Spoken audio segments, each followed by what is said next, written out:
Hey, everybody. Welcome to the Sharpe Way Show. Yes, Larry Sharpe here, 7 p.m. on the East Coast. So happy to have you with me this evening. You know what I'm going to ask you to do. Please like, comment, share. It does matter. Do that so that people can see what we're doing here this evening and hopefully give us some support in some way, shape, or form. That'd be nice. I would appreciate that. And I would ask you if you would subscribe to my YouTube channel. It does matter. The Sharpe Way, in case you get canceled on Facebook or canceled on Twitter or something, you can go here. It would make things a whole lot easier, a whole lot better for me. Some of you may have seen last Saturday, I did a conversation discussion with a popular YouTuber known as Destiny. And I thought it went pretty well. I was happy with it. I've been trying to reach out to more of the young and often more left parts of America to have conversations, to try to show people that we can still talk, right? I'm trying to make that happen more and more. He was great. He was very good. He was gracious and everything good that I can imagine. His people in general were pretty good, but it did show me a thing that I saw when, some of you remember maybe a couple of weeks ago, I did a similar discussion with Vosh, who is also similar, not exactly the same, but similar. Popular YouTuber, leans left, called himself a socialist, self-identifies as a libertarian socialist. So the same thing. But the common denominator I saw with the commenters was an arrogant ignorance that I think is something that we should look at and we have to be concerned about. You've often heard me say things like, I struggle talking to the left compared to the right. Because when the right wants to talk to me, they tend to get mad and yell at me, right? And just get mad and just go, you're terrible. Let me tell you why I'm right and you're evil. If the right gets mad at me. If the left gets mad at me, the left tends to just ignore me. Just, you're nothing. You don't matter. And I see a lot of that. An ignorance and an arrogant ignorance. Like, I'm super smart when they're completely wrong in so many ways. I want to cover some of those today. I think you'll enjoy some of that. I think you'll enjoy seeing some of that. And not because I'm wrong or right. That I don't think is the issue. I think it was because, or what bothered me was because of so many of them just didn't want to hear it. Just no, you're wrong because you're not one of us. Not you're wrong because I actually walked down the road and saw that you were wrong. There was a lot of that too. Jimmy's bringing up the audio. The audio was a disaster. And it was literally, my computer did an update like 5 minutes before and trashed everything, and I was already stuck on it. So we put out a new one. For those of you who want to watch, you can watch it either on Destiny's channel, feel free, or now on my Sharpe Way and my YouTube channel. You'll see we have an updated with a better audio. So yes, absolutely. The Russian troll network says, I love Destiny, but agree with your politics more than his. Thank you, my friend. I appreciate that. I do. Let me grab some of these comments. And I'm going to walk down a couple of them, and we're going to have a conversation based upon them, just so you'll see what I'm talking about. Many of them were very positive and very good. Many actually were. This one here, the guy talks about. This guy Todd Halfacre begins very nicely. He says it was actually a great conversation. Say what you want about Larry's ideas. At least he seemed to be coming from an honest place. That sounds amazing. Well done. And then they go, no, we can't have that. And you would think that you would just realize, yeah, fine, whatever. No, people had to get on that comment and convince Todd that I was a bad guy. They had to convince him that I was a bad guy. They couldn't just go, yeah, whatever. No, they were like, no. You have to understand that he's a bad guy. So as you go down the list, if you watch what's happening here, as you walk down, all of a sudden, this guy, Dave Ruda, says, a madman might be the most honest person you ever meet. Honesty might be a bit overrated. So now I'm a madman, I guess, maybe. But as we keep going down even further, someone says we desperately need civil discourse. It's so toxic having so many of the biggest names being such partisan hacks. Yeah. So why don't we have a conversation? Makes sense. So the boy says, still delusional. Then the guy, Andrew says, nah, sorry, but even though the guy seems to be coming from an honest place, he's simply delusional. He uses bogus hypotheticals and imaginary numbers to create arguments. All Destiny to do is disagree with some of his premises. This guy is a very respectful and passionate lunatic. Now, Andrew, I appreciate you calling me respectful. I do. I would ask you, where did I make up hypotheticals or imaginary numbers? The funny part is he's so forward about this. So forward about this. He's like, yes, he's delusional. Yet I would ask him to find any of my made up hypothetical numbers. Did he realize that I ran for governor with these same numbers and no one decided I was wrong or a lunatic? They just didn't vote for me. That's true. But no one was like, he's wrong and the numbers are made up. No one said that. But he knows. He doesn't know. He just wants so desperately for me to be wrong. And what happens is he's actually making himself look terrible. Now, Todd then jumps in trying to do this. He goes, yeah, he jumps on board. Larry doesn't exactly, at least in our reality. This is what Todd says. His ideas may work now if someone would have introduced them, say, 200 years ago. So if I introduced naming rights of bridges 200 years ago, that would have worked. Just saying at least crackpots believe their bullshit is what he says. The conversation was great because it proves the system we have works. He literally said, the system we have works. Todd, what is wrong with you? Literally, how broken are you? Or, to use your own words, how privileged are you? Ooh, you don't like that. How privileged are you to believe that our system works? For whom? For whom? Who does it work for? For the poor people who can't get their credit squared away? For the people who've been busting their ass for 50 years and can't get ahead? For the people who are killed by the police? For the people put in prison for weed? For the kids, and I say kids, I mean that with respect, who can't get a decent education? For the teens and 20-year-olds who are now hundreds of thousands of dollars in debt and can't get a decent job? For them? For the entrepreneurs who've had their life destroyed these past year because of COVID lockdowns? Is that who it's working for? For my brothers and sisters in arms who are coming back from forever wars with broken brains and broken bodies? For them? Is that who it's working for? It's not. If it was working, you wouldn't be complaining about everybody on the streets, would you? That entire concept, to even say that. Todd, what's wrong with you? How broken and or privileged are you? Or how desperate are you to just make me wrong? Or to make your friend Andrew think that you're one of him, that you're part of him? Did Andrew scare you? Did Andrew scare you? Andrew is a man-child. I don't know how old he is, but he's a child. The idea that he would say what he said means nothing. He has no idea what he's talking about. Andrew responds, it's dangerous and incredibly irresponsible. Larry is convincing to the uneducated ear. He's effective rhetorically. I would ask him, what rhetoric did I use? Did I use a rhetorical technique when I was speaking? I didn't. Ever. Not one time. That's not my tactic. I never do that. But he made it up because he has to make me bad. He says to everyone who understands rhetoric, he doesn't live our reality. Dude, I'm at least twice your age. I live in reality. I live in the biggest city in the country. I don't know what you're saying. You have no idea what you're talking about, but you say it confidently. You're the one using rhetoric, not me. You're just using superlatives. He's crazy. He's nuts. Let's dismiss him because I don't like him. This is what we're up against. This is what we're up against. It's one of the reasons why I have these conversations, so that we can actually see what we're up against. And here I'm going to push back on libertarians here. I want you, if you're a self-identified libertarian, I'm going to push back on you now. How in the world are we going to just get what we want done if we just yell and scream at these people? It's not going to work. We have to convince them. It's hard. It is difficult. It's challenging. Yes, but I don't see another way.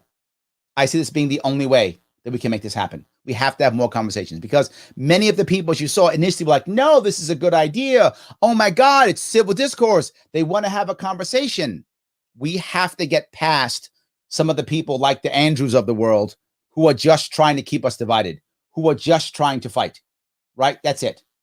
Then Ryan says, he jumps on Andrew. Andrew got him all riled up. So he says, absolutely. I think the usual libertarian delusion is clear when you realize he starts out by saying he believes the goals enable people to increase their own happiness.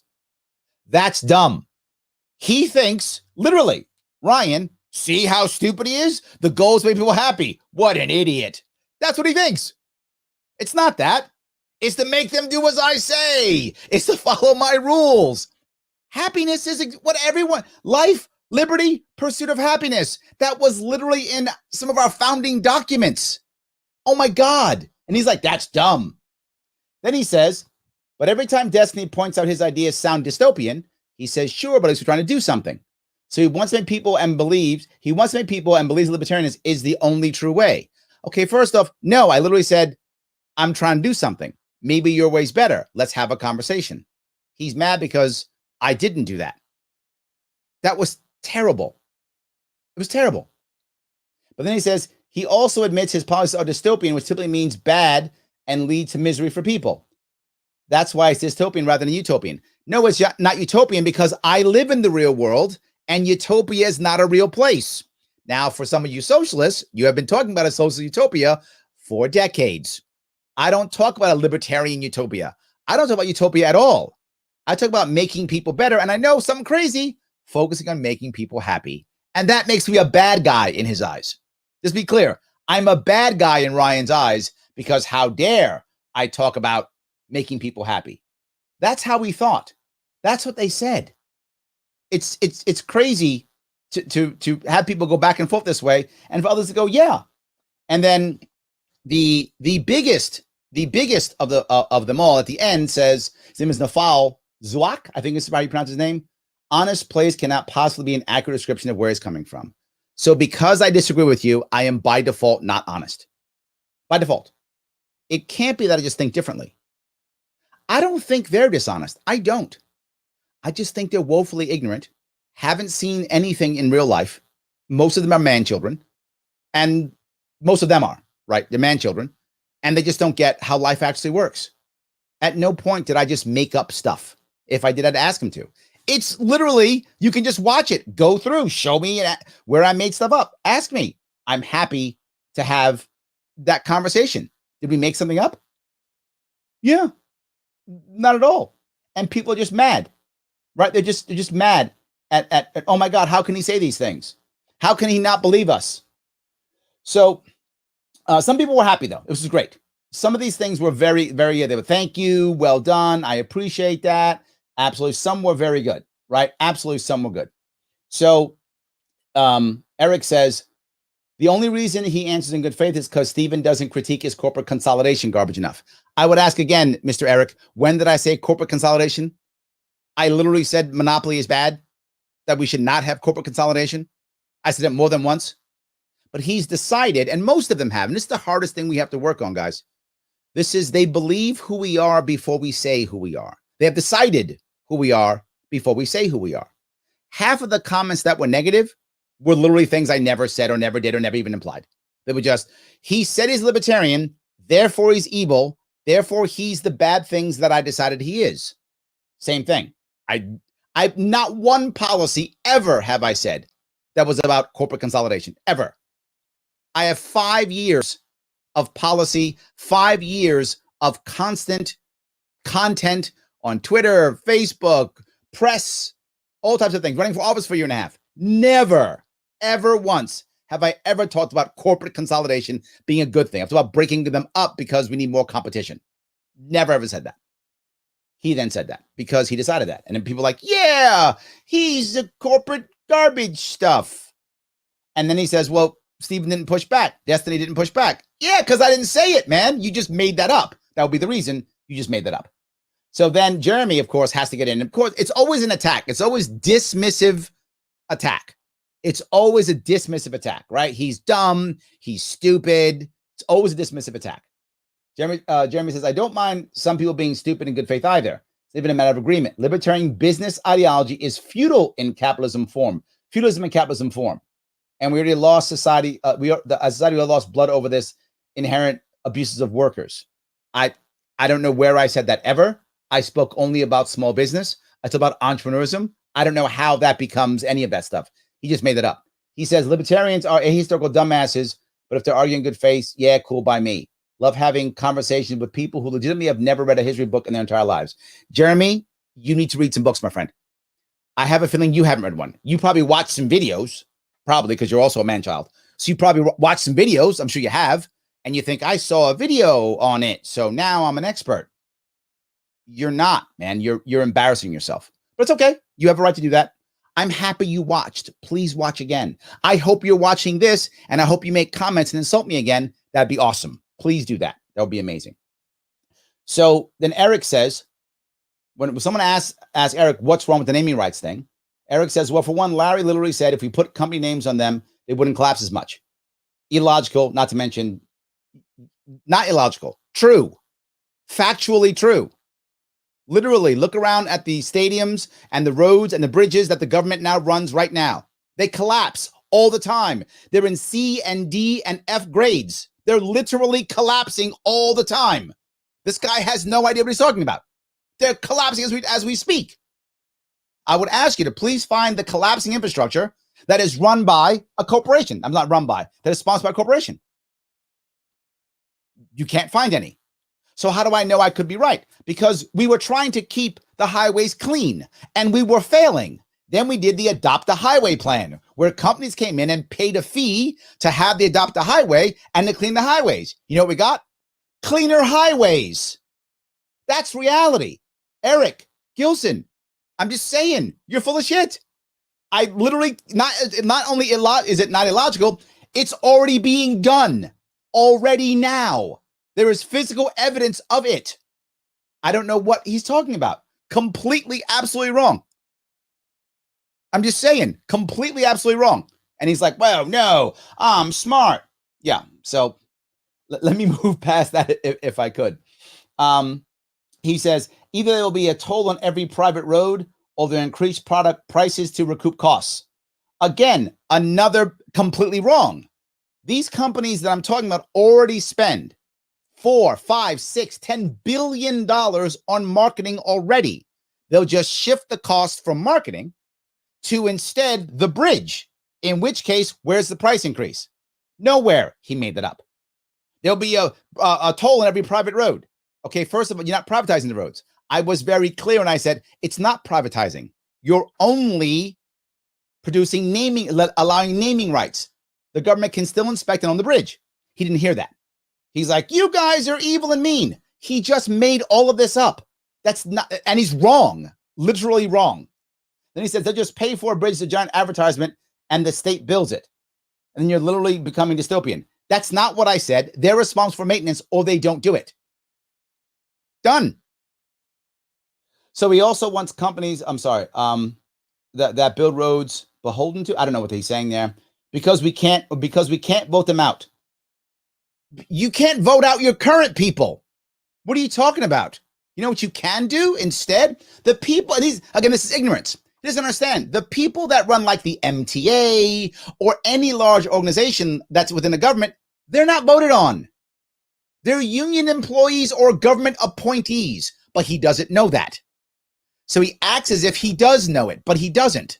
You're not electing the guy who runs the bridges. That guy is either hired as an employee or appointed by a mayor or a governor or a board, or depending upon where you live. He doesn't know that, though. So you can't vote them out either. The difference is you can absolutely punish the company. Well, no, we can't. That's libertarian garbage. Well, then why are we having companies change what they're doing now? Because they're afraid of the backlash. It's happening now. Right now it's happening. This is utter garbage. But again, he believes it. And aggressively, he's not asking questions like, hey, Larry, what about? No. He's like, Larry, you're an idiot, you libertarians. He's not asking me. He's telling me I'm wrong. And he's utterly wrong. If him and I would have a conversation, he would be embarrassed. Like he would just be going, he would be embarrassed because none of what he's saying is real. None of it. So he says, let's see, you have to price hikes or cut. No, you don't. And then he literally answers it with, libertarians literally have no idea how basic economics work. Clearly, he has never spent time around libertarians. If there's one thing that libertarians know, it's how economics work. If you give us nothing else, that one, yeah, we kind of got that one down. That one we got down. I mean, you could attack us on many things. That's not one at all. Yeah, that's the wrong one. How wrong he is, it's embarrassingly how wrong he is. Yeah. And then Paul says, none of what you said applies to me or reality. He says, if I get it, you're libertarian, so your grasp in reality is that of a 16-year-old. Again, always, if the right attacks you, it's because you're morally wrong or don't care about America or something like that. That's how the right attacks. When the left attacks, you're just dumb. You're just ignorant. And you see it constantly. That's all it is. You're a child. And the man children are calling me a child. The man child is calling me a child. Just pretty embarrassingly bad. So yeah. So anyway, I'll move past that piece to another one if I can. This one, again, begins okay. A lot of them begin okay with, they're nice. This is not a bad thing. So good. But then in there, they have to attack them. They have to attack me and make me bad. They have to do that because if they don't, here's the issue you find. Because none of them can actually, well, some of them try to fight my arguments, but they're just bad at it. They don't fight my arguments, so they try to attack me. See, the messenger is wrong, therefore don't listen to him because the messenger is wrong.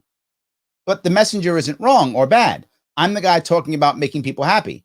I'm the guy saying no force and nurse your taxes. They're the ones saying government should do everything.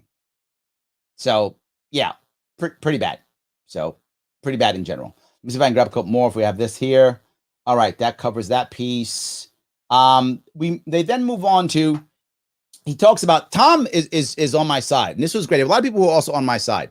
Tom says, on the note of big businesses getting away with fines, I work on it for a bit, and they pool all of their fines for power violations and traffic tickets and pay only a small percentage at the end of the year.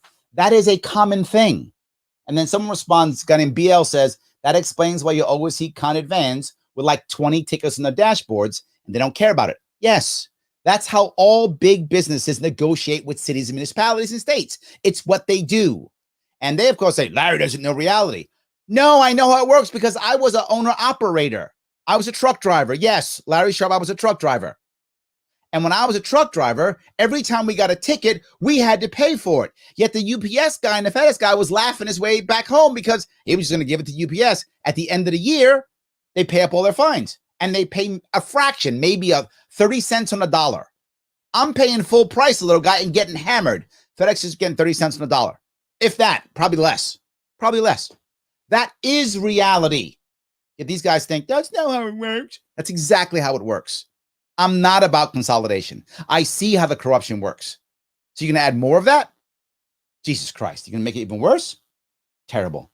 Another guy named Never Was says, it was pretty refreshing to see Destiny talk to a sane person that has reasonable ideas that could be actualized in reality. So someone is saying, yeah, Larry's got some ideas. Not Sean Brink has got to attack. Here it is. Always superlative. You'll see it constantly. And always dismissive. He says, huh? Sharpe has literally zero sane ideas. Maybe Burger King will have its own police force while Pizza Hut plows the roads. First off, why can't Pizza Hut plow the roads? I don't know why Burger King would have a police force, but maybe. But the point is, why wouldn't Pizza Hut plow the roads? Pizza Hut and Domino's are already fixing potholes. Again, Sean, no idea what he's talking about. Again, and aggressively. Superb, no ideas, zero ideas. I'm the smart guy because I'm 19 and I watched the video. So he thinks he knows everything. He is literally incorrect. Right now, Domino's is fixing potholes better than we are and helping us to have better roads for everybody. And you know who really gets screwed by bad roads? It's not the wealthy. It isn't. The wealthy lease all their vehicles, usually from their companies. Maintenance is paid by their companies. That's how that works. And if you know life at all, and these kids don't, they don't realize that. The wealthy lease all their vehicles. Their businesses pay all the costs. So when you buy their stuff, you're paying for their shot tires or broke or trash struts or whatever. You're paying for that. But when you're a working poor or middle class, when that pothole trashes your car, you pay for it. You do. You get hammered. That's stuff you can't get for Christmas. That's stuff you can't buy for your son or your daughter or your friend or whoever that you care about. You can't. Well, if they don't care. Broken potholes, whatever. Company pays for it. It's done. This guy doesn't get it. So we can't have them do it. If Domino's wants to make life better for other people, let them. Let them. He's against it because he doesn't like it. It looks dystopian. It looks dystopian to them. So they'd rather have everybody suffer because I don't look dystopian. That sounds privileged AF, as they say. You don't like the privileged word? You're the privileged one. You're the privileged one. Then he says, pull all troops and let China and Russia, the rest of the world, without a fight. Okay, first off, China's taking the world now without using troops. To think that you don't understand that, again, shows your ignorance. China right now is doing it without troops. Without troops. They're doing it right now. So if I pull troops out of Japan, or if I pull troops out of Germany, or whatever, now all of a sudden, well, now China's going to take over. They're doing it now. And we're wasting our time fighting this idiot's telling us to fight in Afghanistan and wherever he wants us to have troops. Wow, is that dumb? Let Russia take. Russia's already on the border of Ukraine. What are our troops going to do in Germany? 0 cents. Makes no sense. So he wants to put our troops in Ukraine. So what happens when we put our troops in Ukraine? What happens when that happens? And then there's some terrorist attack or whatever it is. And now Marines are dead. Soldiers are dead. We're going to go to war against Russia now. That's your brilliant idea. Sean, you're a child. You should stop talking about this. You just really should stop. You should just stop. You're embarrassing yourself. I'm sorry. I get a little upset because it's not because they're wrong. That isn't the issue. Lots of people I talk to are confused or wrong. And sometimes I'm wrong, which is why I often don't attack so hard. But when they come so aggressively, so hard, as if they're so right and they're so wrong, they're embarrassing themselves. And the rest of these guys are like, yeah, he's right. No, they're really wrong and bad. Utterly wrong and bad. Lil Pork Chop says, that's his name. I'm not teasing. That's his name, Lil Pork Chop, or her name. Sorry. I love that this guy actually had some policies and plans. Even if they're a bit buggy, it's nice to hear some ideas. Yes. What's wrong with that? People got angry at me about that. They were like, well, he's not married to the idea. Because maybe I'm wrong. And maybe you have a better idea. But how about we have a conversation back and forth? One of the guys said that, well, he's saying don't measure towards perfection as a way of avoiding criticism. No. Criticize it against the status quo. Think about that. Because I know utopia is not real. So I don't say measure it against utopia. Every policy loses if you measure against utopia. Every policy loses. Nothing gives you utopia unless you're a socialist and you believe if I take 95% of your money, that I'll have a socialist utopia. Then you believe that. But that's completely wrong. The point is nothing's utopia. I measure it against the status quo. If your plan is better than my plan is at getting us away from the status quo, making it better, I'll go with your plan. But none of them gave me any plans. They just said, my plans are dumb. That's not how people move forward.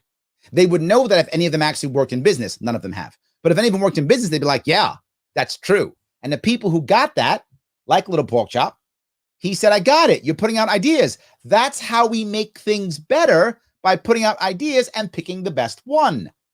That actually makes sense. That's how you move forward. Not, it's not perfect, therefore stop it. So now nothing happens until you just, I guess, become 100% socialist, I guess. So Kevin says, Kevin's on my side here. Kevin says, I live in Vermont, but the beer scene in here is exactly what they're talking about in the debate. There are so many unique breweries and craft beers across Vermont. There are major brands that don't even ship to the state because there's no profit margin because there's so many breweries that no one becomes too big. Yeah. That's what I'm talking about. Again, Larry is in reality. That's what's happening in more than one state. What's actually happening now in more than one state. And they got mad at me. He comes up with these anecdotes. Yes, real proof of what's happening. The anecdote isn't a random thing like I was walking down the street and some guy said his brewery was good. No, I was telling you how stuff actually works in the States. Like it's working now. You could just look at it. I give them the law in Wyoming. That's working now. Dumb anecdotes. No, reality. Data points you could look at if you wanted to, if you cared. But they're kind of just mad and they want to be angry. So, yeah.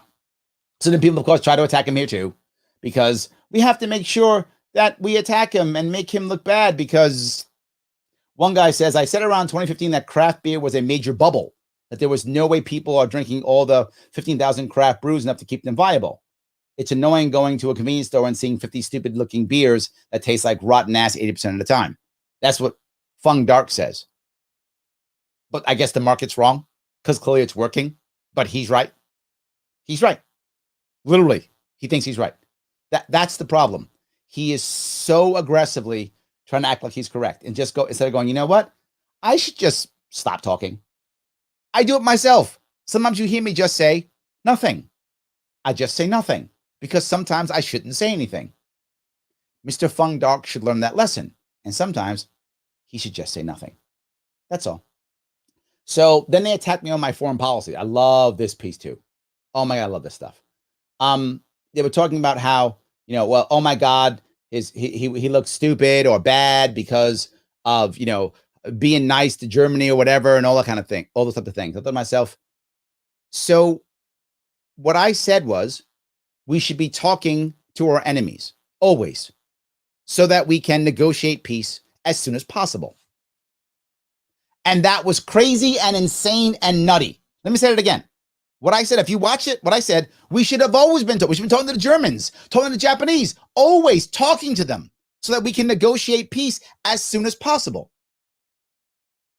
Why is that crazy? That's insane to them. We should stop our forever wars. They thought it's insane. These guys are what the left call them tankies. These guys are tankies. They think and Destiny even said it. I like the idea of having American hegemony, being on top of the world. I don't. That's not through violence, not through military power. That's a terrible idea. But I'm the bad guy because I think America creating an empire is a bad idea. Yeah, America creating an empire is a bad idea. I thought when we were kind of growing, that the reason why we left the British was because we didn't like empires. Maybe I'm wrong. We were trying to not be part of an empire. Isn't that why we became an independent country? Through war? Kind of, yeah. So I think American empire is a bad idea. Now, American cultural empire, because people like our culture, people like what we're talking about, people think that we are the shining city on the hill. Yes, I am totally happy with that type of empire. But I'm not happy with we should be bombing people to show that we can negotiate better. Wow, what a terrible idea. And then we wonder why the Russians want to fight. We wonder why the Chinese want to fight. They just make themselves look bad. It's thoroughly embarrassing for them, but they just kept going. Just kept going. So, Chris says, I felt this guy's entire take was, here's an idea, but maybe it won't work. I'm not married to it. Yes, that's accurate, but he's not saying it as a good thing. He's saying it as an insult, like he's mad at me. Why aren't you 100% sure that your answer is the only answer and that everyone else is evil and wrong? Well, that's how he thinks. I actually don't think that way, so I don't talk that way. Every idea I come up with, I believe is the best idea. I'm not always right, but what I hope is that people get on my side and go, yeah, I see where you're going with that, and I think I may have a better one. And if we have a better one, we go the better route. If we don't, maybe we use mine. But if we just go, oh, no, that's not perfect, and you're not yelling at me about it, therefore it's terrible. That's what he's talking about. So another horrible idea here, same thing. So here, Eddie says, oh my God, most of the liquor industry stuff was so bad. I worked in the industry for years. That regulation is there as a barrier to prevent selling to minors. Absolute garbage, not true. For him to even say that, Eddie shows he's like, he worked in it for years. Yeah, 2. That's absolutely not true. It is all about control. If it was about selling beer to minors, if Eddie was correct, then why did we all of a sudden have all the people across the country, so many people across the country, lose their liquor licenses for not having COVID rules in effect? If it was for selling to minors, why do most people lose liquor license for things like not paying a fine or something like that, or making somebody angry or something, which happens all the time? Why that? If it's for minors, if you're telling me the only reason that people lose their liquor license is because they sell to minors, I might believe that. That's utterly, totally not true. And someone's going to go, citation needed. Look it up yourself. If you can even imagine that that's not true, you don't understand how the industry works. Ask any bartender. Ask anyone who's worked in the industry for more than 3 years. They will tell you, no, it's about control. They threaten to take it away if you don't do the right thing. All the time. Liquor licensing is about control. And here's my issue. Well, Larry, you have to do it to stop the minors. Okay, how about this? No liquor license at all, as an example, just as an example. And instead, you just have people go in and check. You have secret shoppers, sting operations that they seem to like that I freaking hate. But you have it. You have youngsters go in and try to buy. And if they don't buy, you fine them. Great. Why is a liquor license required? You could still punish people, couldn't you? You don't have to have a liquor license. Not required. You could still punish people. You could, in theory, put the owner in jail if you wanted to. You could. Please don't do that. But you could. There are plenty of ways of stopping that.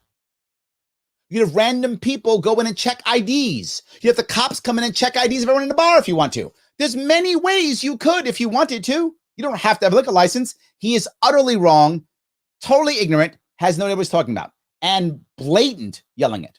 That's the way it is. Here, almost most of the small craft brews are owned by Miller Coors and Anheuser-Busch. How do you know that, Eddie? The guy in Vermont said no. New York, it's not true. So there's 2 states where they're not true. He's just made this up. He's probably 21, worked in a brewery once for 6 months, and now goes, I know everything. No idea. Just no idea. And then Nice Meme says, voting with our dollars and voting with our feet. Oh my God, he tells people to just move. That's not what I was saying at all, but she's decided that I'm a bad person, so now I'm a bad person. This is what I put up with, guys. But happy I did it. Most of the people were good. Seeing this is good for us to see what we're up against and good for us to be able to deal with more better communication. Stipulations talks about what I talked about. He says right here, a really good example of insurance companies working well at keeping businesses in check is with amusement parks. Somehow amusement parks are not regulated in any major way. Instead, they need to take out insurance, and the companies that give out insurance make sure they're safe. And indeed, we can see amusement parks in the U.S. are extremely safe and not overburdened with regulation. Yeah. Again, an example of something actually happening. Oh my God, Larry just makes things up. He lives in a fantasy world. No, actually happening. Then someone goes, great example, blah, blah, right? And he says, you just said that the insurance companies make the regulations. The regulation's still there, but the enforcer has changed. Yeah, but it's what I talked about. The difference is, what is the incentive? Do you have incentives aligned? The insurance company wants to keep getting premiums. So it wants to keep the companies open. That's its goal. Keep the companies open, but to not pay out claims. So it wants to keep them open safely. That is literally in the insurance company's best interest. Keep it open without paying out claims. What is the amusement parks guys? What's his incentive? To keep his park open and not pay claims. They are aligned perfectly. That's why it works better. What's the government's job? Collect revenue on a quarterly basis so I don't get fired. I'm not joking. If you work for the government and done this, you know exactly what I'm talking about. To collect, sometimes a monthly basis, but usually quarterly, but often monthly too, to collect revenue on a specific time period, monthly, quarter, whatever it is, so I don't get fired. That's their incentive. Totally different. Not the same. And that's why he says perfectly. It makes total sense. I appreciate that tremendously. So thank you for that, my friend. Yes. So if I can grab this here, Gilbert says, I really enjoyed Larry's conversation with Vosh, and I knew I would enjoy this one too. Larry seems super cool. Thank you. He can get a little loud. That's true. But the way he argues comes across as passionate, because it's true. Yet consistently in good faith, never condescending. Wolf could learn something. Wolf was another guy he did. Okay, I was wrong. As soon as he gets into foreign policy, he's with bad faith. That's what he says. Goldberg says this. Larry's with bad faith. And his example is, do you want your sons and daughters to die in a war? That's bad faith to them. I want to say that again. In his words, he wrote this. Bad faith to him is, do you want your sons and daughters to die in a war? And I didn't say in a war. I said in Ukraine, but that's fine. In Ukraine. And I literally said, to fight for America, I would die. I would leave my legs in the streets. I said that because I would. There's a picture above me when I was in the Marine Corps that I would do that. I would do it to this day. Would I die for my nation? Yes. I have daughters. Do I want my daughters dying for Ukraine? No. That's not bad faith. That's a parent. That's an American parent. That's not bad faith. And for Goldberg to say that, what's wrong with him? What's wrong with him? How broken is it to think it's okay to send others to die so he... That sounds privileged to me. It's fine to have poor people go die for your war so you can keep your iPhone? No, it's not. So you can be on top of a hegemony like Destiny wants and feel like you can make right rules for the rest of the world? So the poor kids have to come home with either broken brains, broken bodies, or in a bag. That's okay for you. That's not bad faith. That's reality. That's what wars are. Lots of people are broken. Lots of people are broken, physically or mentally. They are broken. It's not bad faith. Am I prepared to die on a hill? Yes. Not someone else's hill. I'm not. My hill, here in my city, here in my state, here in my country, yes, I will die on that hill, 100%. I signed up. I spent 7 years prepared to die on that hill. Many of my brothers and sisters have died on hills. They died on hills in Afghanistan. And now we're leaving. And what do we get? Why are they broken? For what? For what? But that's bad faith. Shame on you, Gutbert, whatever your name is. Shame on you for that. I don't want Americans, men and women, and in some cases, kids, depending upon what happens, kids dying on hills in foreign countries. For what? That's not bad faith. And as soon as he said forever wars, I knew it was headed downhill fast because they don't mind forever wars. They're fine with it. Fight forever. I'm not going. I go to college. I'm not going to go. It's volunteer. Let the poor kids go. Let the poor kids go is what he's saying. Let them go die. That's bad faith. That's bad faith. Again, how broken are we that's what we're saying? So then Beanpod, who thinks he's brilliant, says Larry's idea of deregulating based on actual harm. I didn't say that, but that's okay. Only did someone die? Did someone get sick? Especially in the food industry, are honestly quite terrifying and shouldn't be considered in civil society. So I would ask him, where is all the pain now? Right? Where are all the people dying now? And you might say, well, Larry, because it's regulated. Okay. I'll give an example of hot dogs. Tons of regulation to be a hot dog vendor in New York City. Tons. Lots. Regulation. Okay. Literally every single week in this country, I don't know, millions of mothers and fathers make hot dogs for their kids. Millions of adults like hot dogs and eat them, boil them up. Where are all the deaths from hot dogs? Where are all of them? I don't know.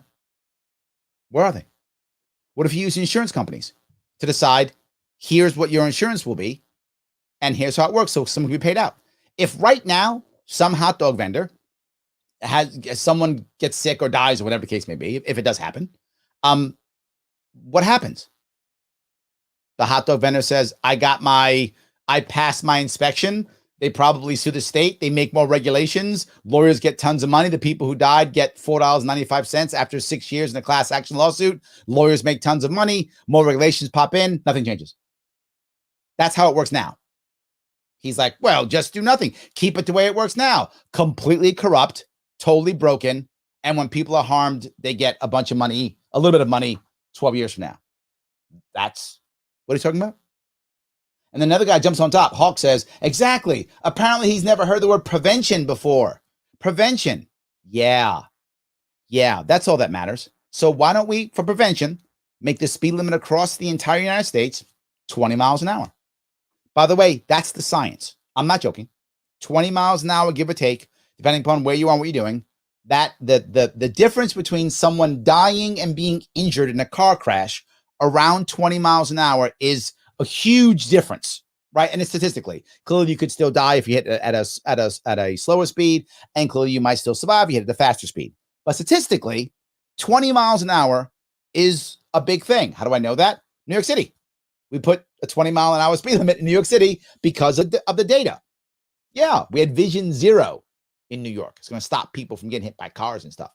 Did it work? No, it didn't. People still die of car crashes in New York. And the numbers have gone up last year when no one's in the city. The numbers went up. Yeah, I did a show on that about 2 weeks ago. Doesn't work. Doesn't work. But let's do that. He wouldn't want that though, would he? So it's fine prevention when he thinks it's okay, but what about when he doesn't think it's okay? No, it shouldn't be based upon whether the hot dog is at a certain temperature. It should be whether the hot dog's safe. Now, to ask you something, for those of you who think I'm crazy, and some of you probably do, who writes regulations? Usually corporate lobbyists. That's who use those regulations. And when do regulations change? When do they change? When corporate lobbyists decide to change them. And usually they move as fast as they can towards big business doing well, small business being punished. That's a good general rule. Not 100% rule, but a very good general rule. I'll change that. What about standards? Like insurance standards. People hate insurance companies for some reason. I don't know why. How about insurance standards? When do standards change? As the industry changes, as actuaries figure out what's real. Because what do actuaries work on? Data. Actual data. That's what they do. That's literally their job. As an actuary, they work on actual data. And they will change standards as the data changes. That's how that will work. As the data changes. That's how they function. So you actually get better standards. Larry, what's your example of that? I'll tell you my example. Electronics. UL, Underwriters Laboratory. Most electronics were hardly relatively regulated at all for decades. So how come we didn't have a bunch of radios exploding and burning and batteries exploding, right? How come we didn't have that? But we had it for decades. Why? Because Underwriters Laboratory was a stamp. It was a private company that changed its standards and regulations and practices based upon what was happening in the actual field. They figured it out, and people wanted that stamp. We get more regulations now than we've ever had. What do we have? Batteries exploding in phones. That happens now. Huh. Isn't that odd? Literally, I've shown you an actual example of something actually happening. They're like, gee, Larry's stupid. I'm giving you the actual issues. Absolutely. I don't know what he's talking about. So I don't know. I'm gonna keep going if I can. Let's see if I can figure this one out. Let's see. Larry sounded like a polite attorney selling old world nightmare. I don't know what this is. Just stuff he makes up. Beanpod just makes stuff up because he wants to hate me, and it's fine. You can hate me, brother. It's fine. I still want you to watch anyway. I still want you to care. It's totally fine. So yes, all good. All right. Let's see. Apparently he's never heard of prevention. Destiny's counterpart on a Texas Power was excellent. I'm not surprised how bad Larry found it addressing it. No, I didn't, because I never addressed it because he kept talking. The reality of Texas is that was government, right? That wasn't private. It was government. The Texas government didn't want to be part of the grid, so they created two separate grids. But well, at that point too, it became three. California had a separate grid, but he doesn't know that.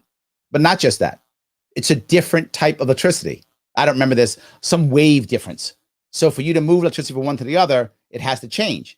How do you do that? Government's supposed to. It doesn't. If it was a private company, would they change it? Of course they would. They'd have more stations that would change the wave. I'm ignorant to what the type of is. Different type of wave in the electricity in the Texas grid versus the other two grids. I don't remember exactly what it is, but that's a difference in the waves.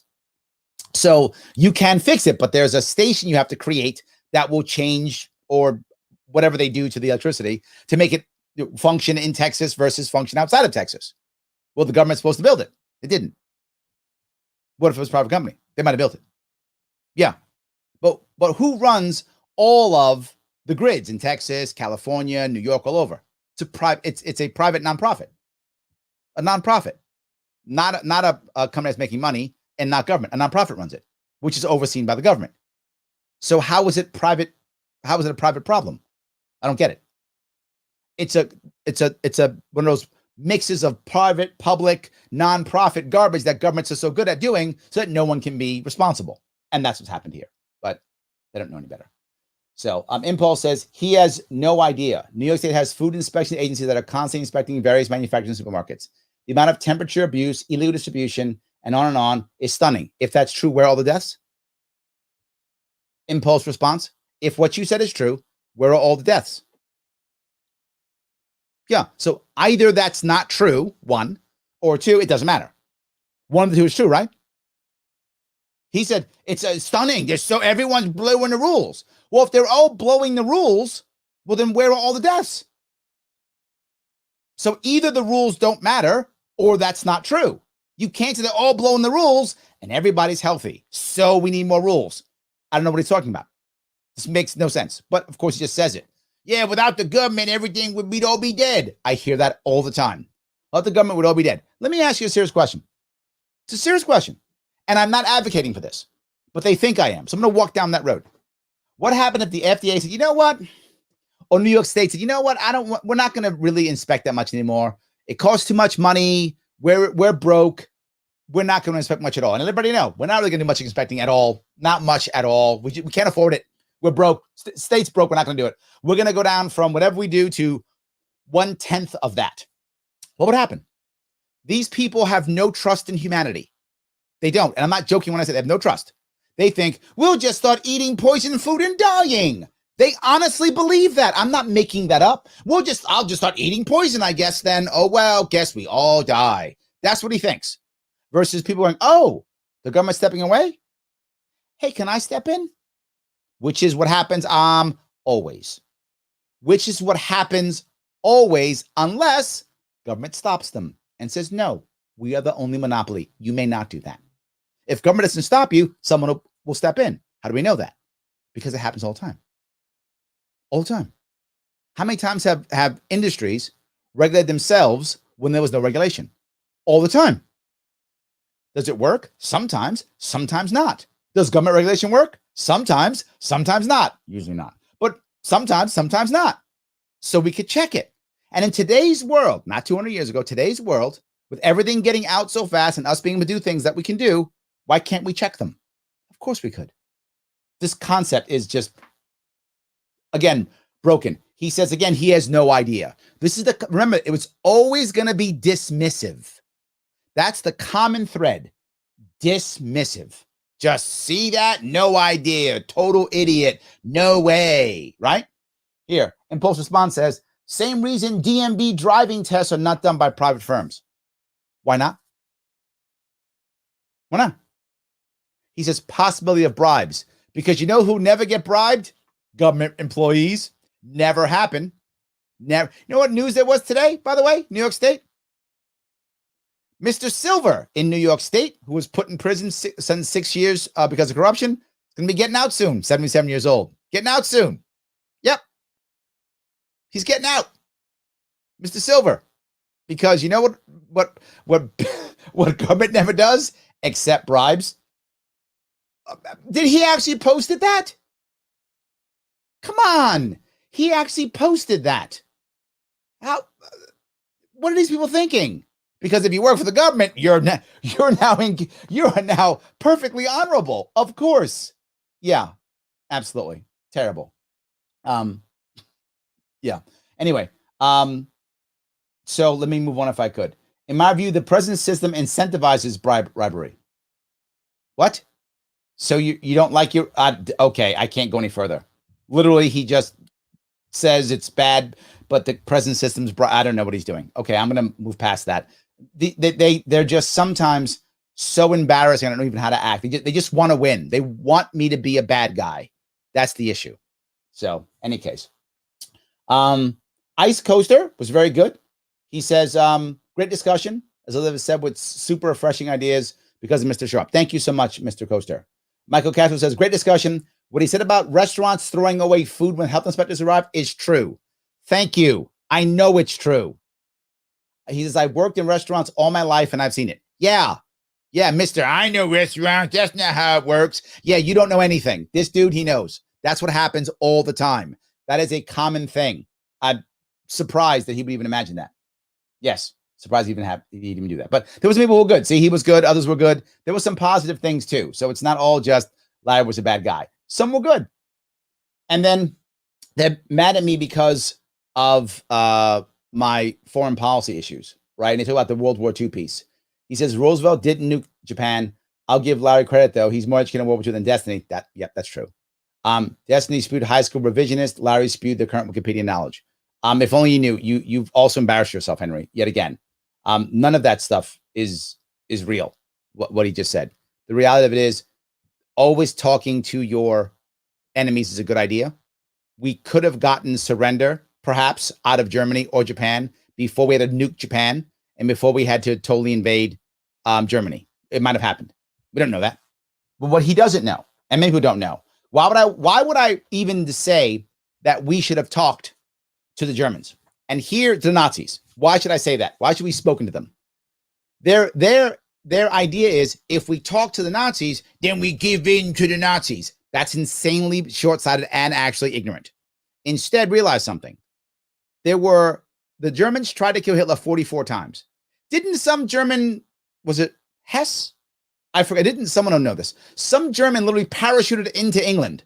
Some Nazi parachuted into England during the war, trying to negotiate peace. Obviously, he was completely wrong and insane. But even he was trying. The Nazis were parachuting out of Germany, trying to negotiate peace. And we couldn't because Roosevelt said unconditional. Unconditional. No, you must unconditionally surrender. Would you? Would you? That was actually in the movie Fury. If you saw that movie, Fury, it's a World War II movie about Americans fighting in Germany in the last days of the war in 45, in the last days. The American officers are like, why won't these guys surrender? And Brad Pitt, who's in it, he looks at the officer and says, would you? And he's like, nah, I wouldn't. Yeah, you wouldn't surrender. Why? Because unconditional. Remember something, in case you guys forgot, the Nazis and the Japanese imperialists were horrible to the people they conquered. They were devastating. They would destroy entire cities. They would erase nations. That's what they would do. So they assumed we do the same to them. So of course they wouldn't. If you're a German soldier, if you're a Japanese soldier, and you thought that if you lost the war, your nation would be erased from the map, would you stop fighting? Of course you wouldn't. Of course you wouldn't stop fighting. But if you actually thought that maybe I won't lose my entire nation, that we screwed up, we have to pay a price, they're going to hammer us, but they're not going to destroy us, they're going to leave us, we're going to exist after this war, you might surrender. You might. Because that's what people did. Constantly. All the time. And if you do any homework on this, you will know the Germans wanted to surrender in 44 and 45. They knew they couldn't. The Japanese wanted to surrender in 45. Not in 44. In 45, they wanted to surrender. And they couldn't.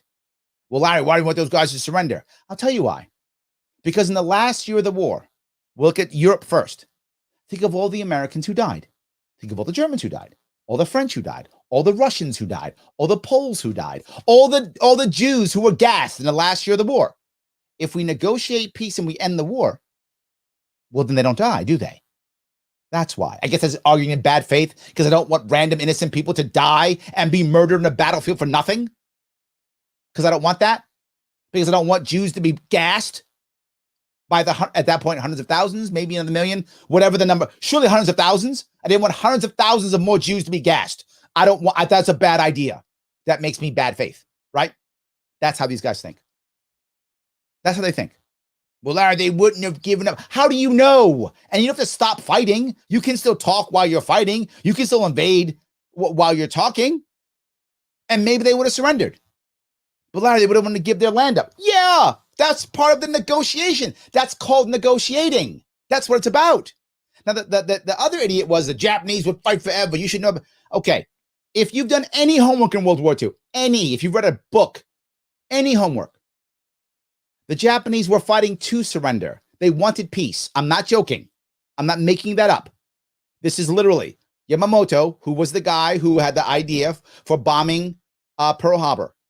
His actual plan was, do your own homework if you think I'm making this up, was to bomb Pearl Harbor, to cripple the American fleet so that they would think it wasn't worth fighting and they would negotiate for peace. I'm not joking. That was his plan. He told the Japanese imperial leadership, he said, I can guarantee you 6 months of victory and that's it. Then we're done. You better have peace by then or we're done. That's what he said. I'm making it up. Check it out yourself. That's actual history. Not with these guys going, the Japanese fighting for that's high school. That's high school prejudice. That's literally racist. That's literally racist. Japanese are just people, just like everybody else.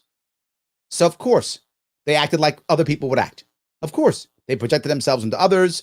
Their nation was trying to bomb. They had all their expansion in those 6 months, bombing Pearl Harbor, taking the Philippines, taking Southeast Asia, and they just dug in. If you're planning to win that war and not surrender, wouldn't you have a plan to invade America? Wouldn't you be landing in California and taking your tanks down into, I don't know, Nevada or something? Wouldn't you be doing that? No plans, never going to do it because they couldn't. It was never going to happen. The entire thing was beat up America bad enough so America would sue for peace. That was the entire Japanese plan. The entire plan. So why would you say they wouldn't surrender when that was the entire plan? It was to get the absolute best terms possible. That's what they were doing. Totally true. The Germans think they were going to win in 45. If they were going to win in 44, if they thought. No Germans thought that. Well, maybe the average German might have thought that, but no German leadership thought that. They were talking peace already. In fact, if some of you don't know this, they literally were trying to discuss with the Allies. This is a true story. Do your own homework on how once the Allies came in, the Germans would join the Allies and fight the Russians. This is why, some of you know the story, this is why Patton thought he was going to fight the Russians. Because Germans who were being captured were talking about, hey, we can join your side and fight the Russians. That's what Germans were thinking. Everything I said is true. Everything I talked about was real. This is how World War II is really fought. That's what actually happened. But they're like, we got to go beat them up. I don't know. I'm sorry. I'm a little passionate about this because the idea of using the lives of American youth for these just political gains and destroying them bothers me personally. Not that I'm concerned about fighting. I'm not. If for some reason we're going to be invaded or something, then I guess I'm getting my M16 again and I'm going back into the field and maybe I'm dying. Okay. Not for Ukraine. No. Not for Afghanistan. Not for Iraq. No. They got mad at me. Well, Larry, then, Iran will get nuclear weapons. Okay, so? Iran gets nuclear weapons. Okay, that happens. What's going to happen? They're going to nuke somebody. Serious question. If Iran gets nuclear weapons, are they going to nuke somebody? Who are they going to nuke? Israel? Israel has nuclear weapons. They'll be destroyed. Israel will destroy Iran. Israel might not even let Iran have nuclear weapons without us. We can just walk away. Israel might stop them anyway. But we can still trade with Iran. North Korea has nuclear weapons. Who are they nuking? Nobody. Pakistan has nuclear weapons. Who are they nuking? Well, it's going to be unstable. Pakistan has fought a border war with India. Both had nuclear weapons. No exchange. India has fought 2 border wars with China. Both have nuclear weapons. Where's the nuclear exchange? Nowhere. This is stuff they just made up. More made up stuff, chicken hawk garbage. They're fine throwing our poor youth to die on a battlefield for nothing. I'm not. And I'm not the bad faith actor here. I kind of think they are. Sorry. Okay. This guy, Satanic Global Illuminati, that's his name. This whole debate is like, here are these problems. Let us use these fantastical solutions no other place does, so we can see if maybe it works. That's what I said. Not once. I've already explained how everything I've talked about is based in reality. It's facts. If you just look at it, none of it's fantastical at all. Again, he's made this up. And Destiny says, what about this infrastructure bill and just doing what the rest of the planet does? No, I don't believe them. It's not going to work, even though it does there. Yeah, we explained that. Both of us agreed it doesn't work here. I try to explain why. We agreed to that. That's true. It doesn't work here. And then I asked, and they all said, well, why don't you believe in the government? And I asked him, I said, can you please tell me, maybe I'm wrong again, can you please tell me of one thing the government's built that was impressive since the moonshot, since the moon landing? One thing. He couldn't answer. I asked again. If you're watching, I asked again. I waited. Talked a little bit and said, well, no, I'm going to go back to this. Can you please tell me one thing that our government has built that's impressive? That's a government's built that's impressive since the moonshot. Couldn't answer. Now, maybe there is one. Maybe I'm missing one. Perhaps I am, right? But say I'm missing one. Okay. 1 in 60 years. And you want to give the government more money. 1 in, maybe I missed 2. Maybe he couldn't think on his feet. Maybe I don't know. Maybe you guys know some. I don't know. Okay, great. 2 in 60 years. And we've given the government trillions of dollars to build this stuff. Why would I trust them? Why would I think they could do it right? Who's the idiot here? Who's the naive one here? It's me. I ask, what have they done since the moonshot? No answer. I ask again. No answer. but I'm the guy who's crazy. Just saying. I don't think I'm the guy who's crazy. It's my view. The Russian Troll Network. Thank you, my friend, for watching. He says, this is amazing so far. Honest debate, both sides. Yes, absolutely. Trying my best to make things happen.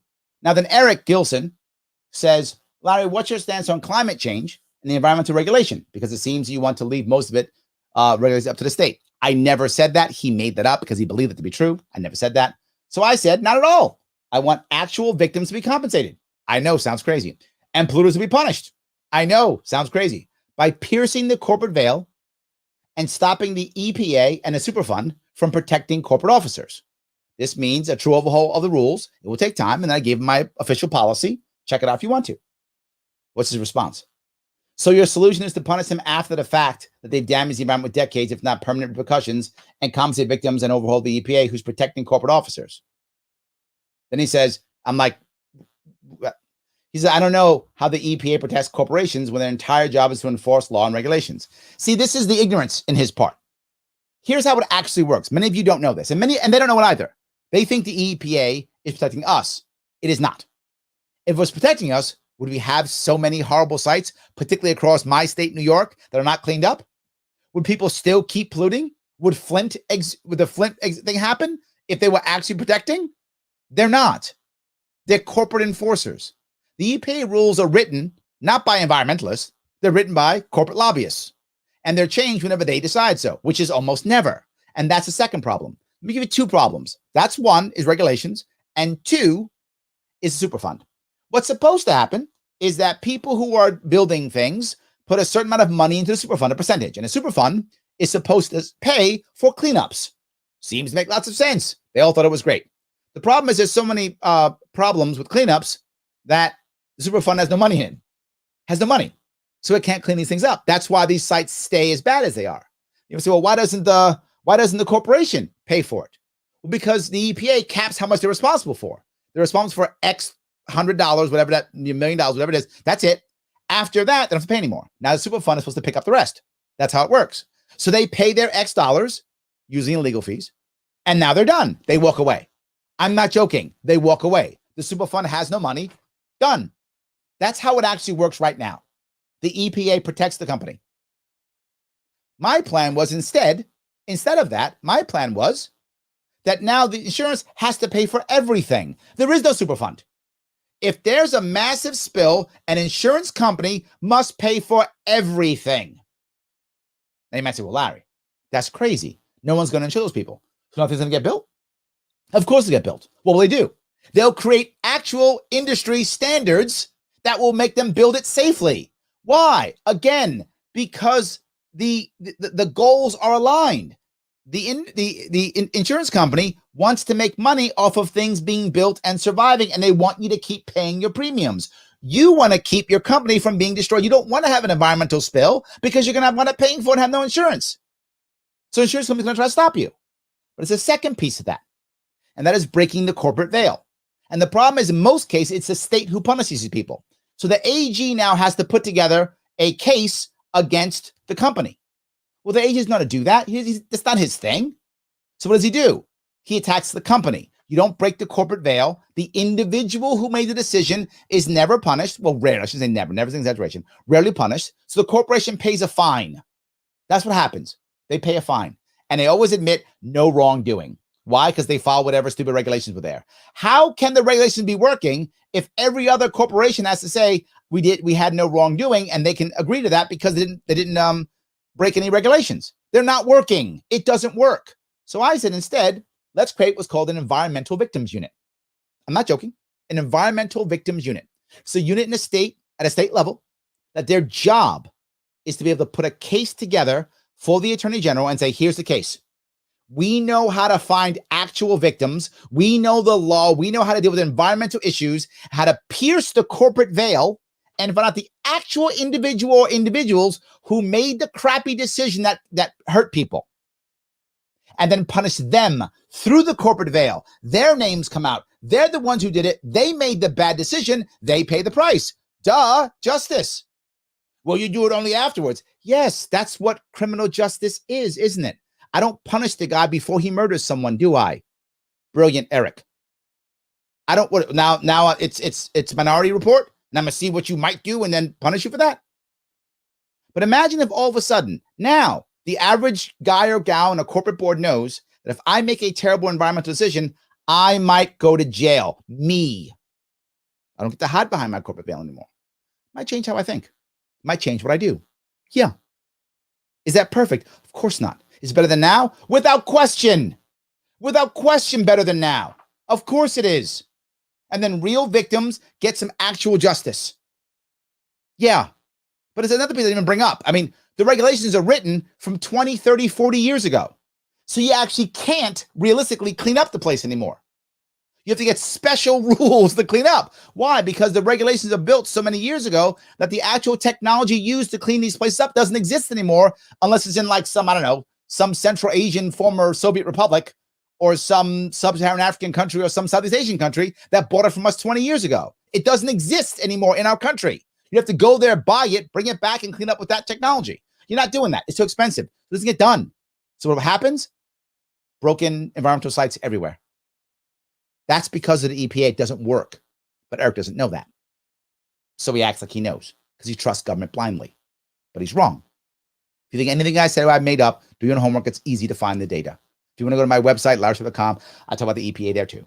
I talk about the Environmental Victims Unit there. Been saying this for years. These guys don't know. They just don't get it. They don't understand. So yes, that's how it protects, Eric. That's how it protects them. That's what it actually does. So anyway, I have to keep going here. I apologize. I hope I'm being interesting for you. I hope this is a good look at how other people think. I hope it's an insight into what a lot of our youth think, and an insight to what a lot of the people in the bread tube area kind of begin to think here or there. It's not 100% what they think, but it's kind of close, I guess. I hope it's closer. So let's see here. Vegan Fish says he wasn't bad faith, but he never engaged with destiny. I never engaged. I answered every question, but it's fine. He just recited all of his university lectures. I have that many university lectures? Again, he just made this up. To him without ever attempting to understand anything being thrown at him. Bacon Fish literally just made this up. He's just like, you know what? I'm mad. I'll make stuff up. And that's what I deal with. When you run for office or you take any of these positions, people just make stuff up. He just made that up. And that's common. And then, but there's Dave Ruda does say, no, he just gave detailed answers that Destiny and as many of his 5 seconds to spend audience didn't comprehend. I talked a lot. I tried to give actual answers. And then Bacon Fish says, not really. If it takes you 30 minutes to answer a simple question, you aren't very intelligent. So, Larry, how do you fix a terrible institutional problem that's been around for decades? You have 1 minute. That's how broken Bacon Fish is. Solve all our problems in 1 minute.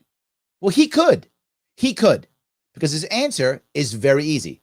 Socialism, it's magic. That's what he thinks. So he basically would just say magic. And he would solve all the problems because he would just say magic. So, yes. Then Mr. Cockroach 70 says, Larry's history lessons are wild, molded to his positions. Nice. No, they're accurate. Just check them out. That's why he didn't say anything. Destiny didn't say anything because I was correct.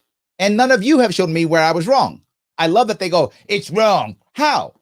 I don't like it. I know you don't like it. I get it. But show me where I'm incorrect. You can't. None of them can. They've just made stuff up.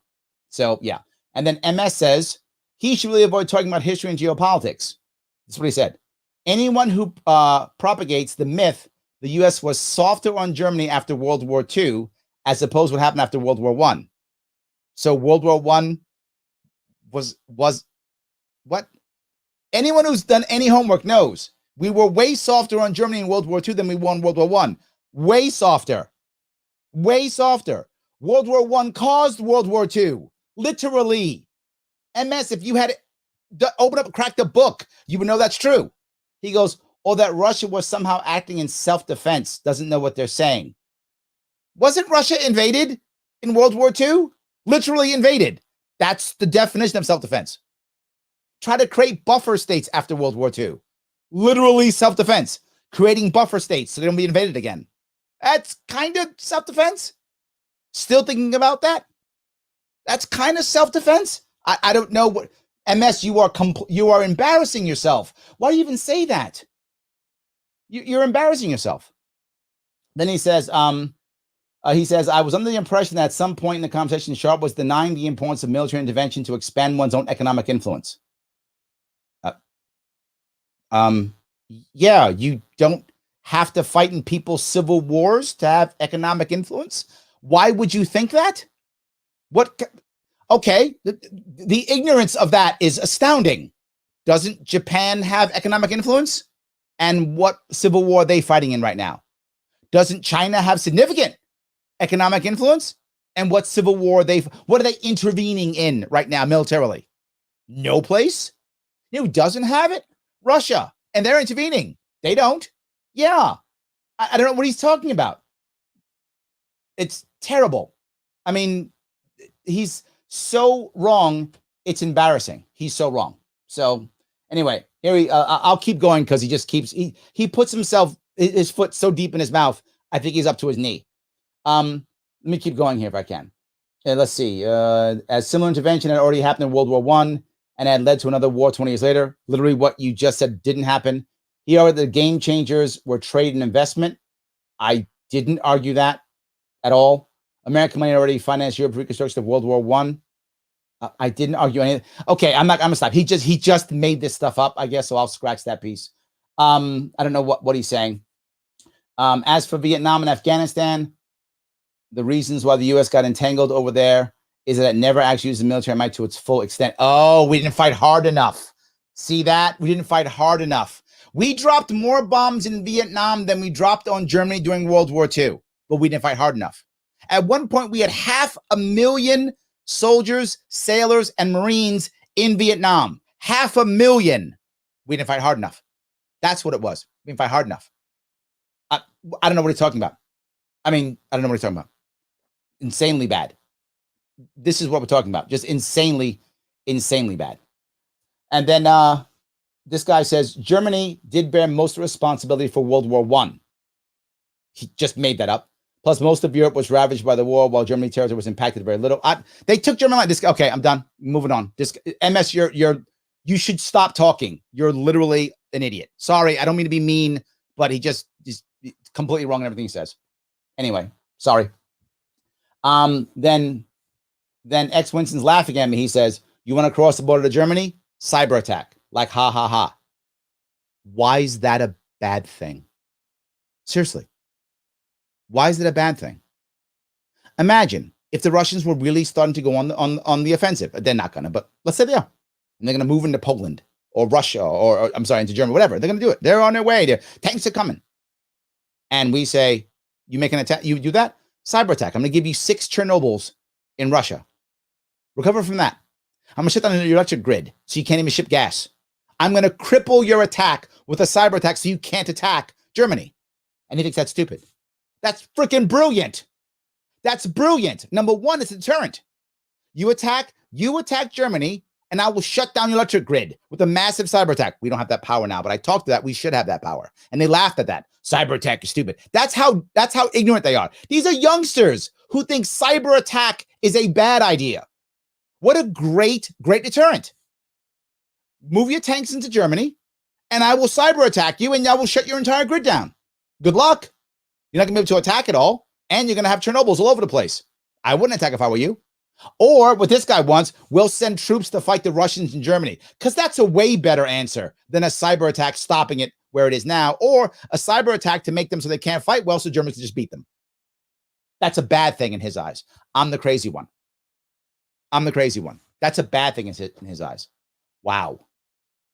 Then William says, I feel like this man has never had a normal interaction with a doctor. I'm in my 50s.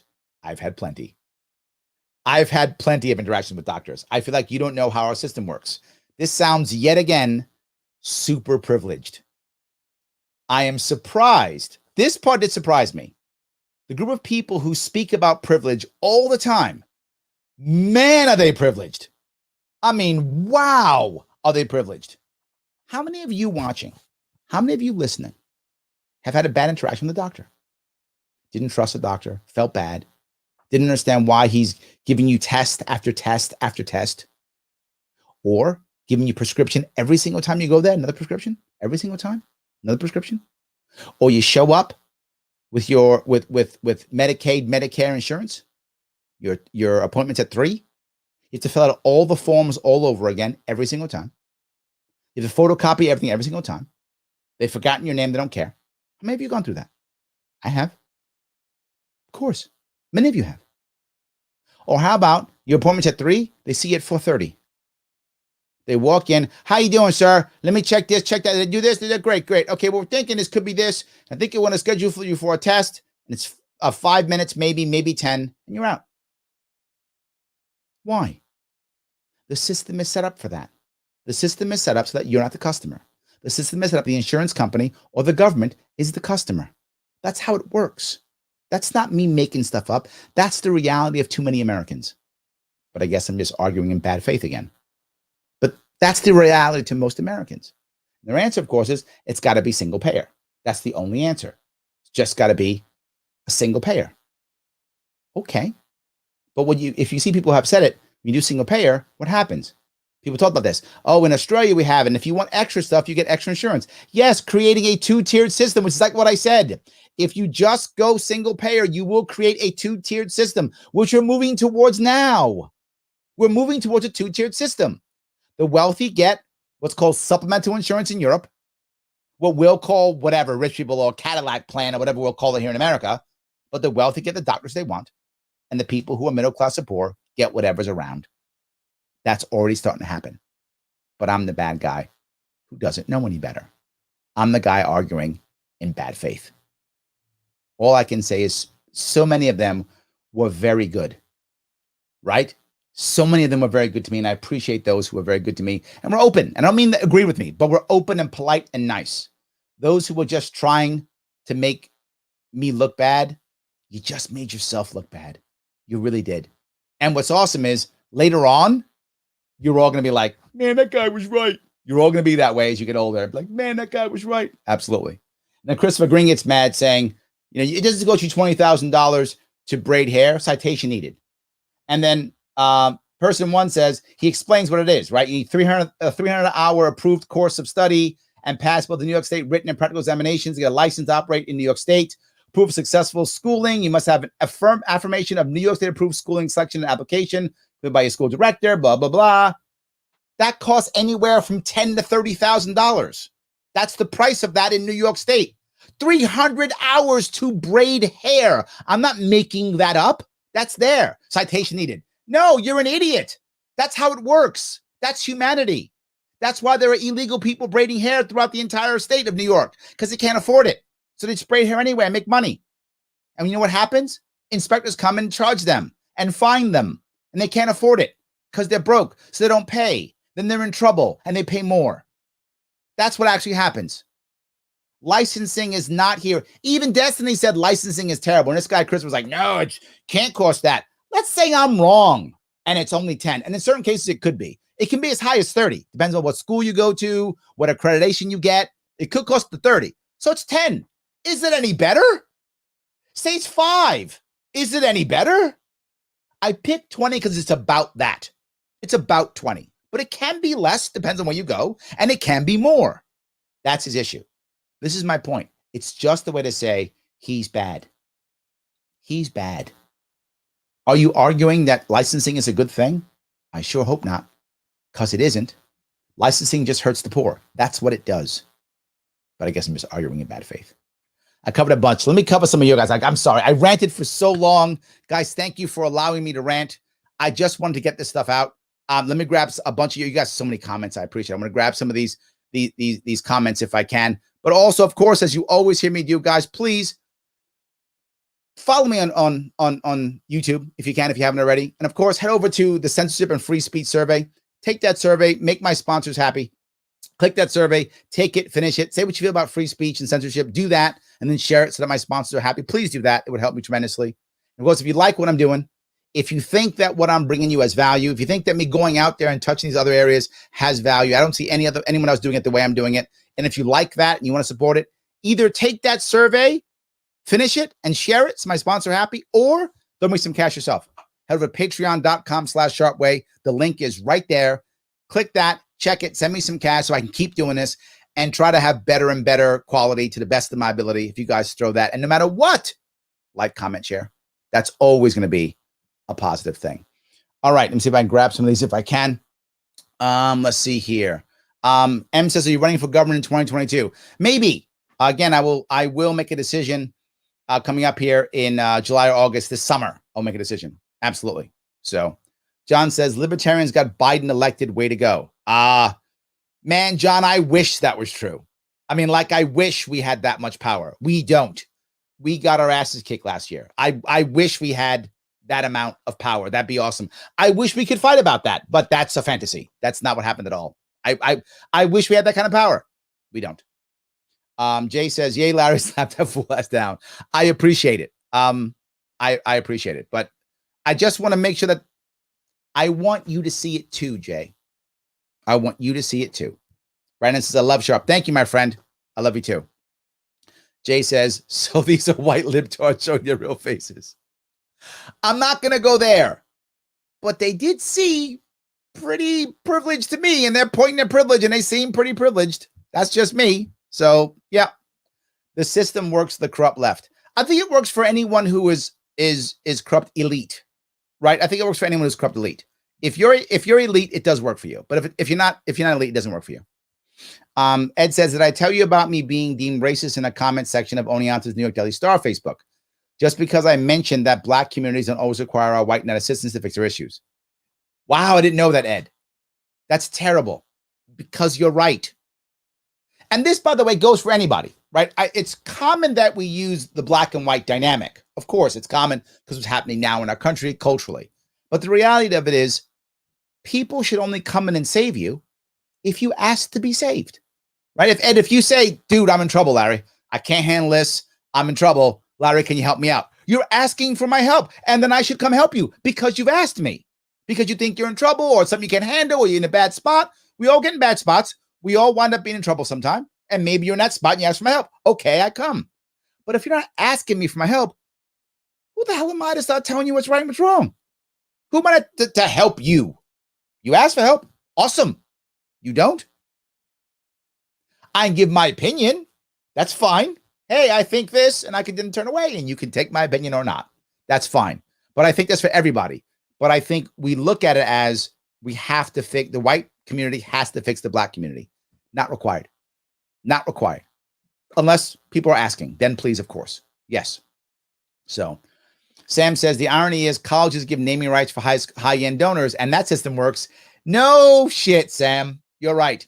The university owns the building and manages it, and has led to exactly 0 deaths. Yeah, exactly. But I'm the nutty one. Absolutely. 100% yes. Jeanette says, arrogance kills conversation and understanding. Yeah. Yes, I find left to be dismissive. Not always, but very often. It's true. Not always. Not always. But, and the right isn't always, mad at me and righteous. That's not true either. But if I have to pick what often happens when the left or right are mad at me, and the right isn't always mad at me, and the left isn't always mad at me. But when they are, it's very common that those are the two things that I get. Very common. Yes.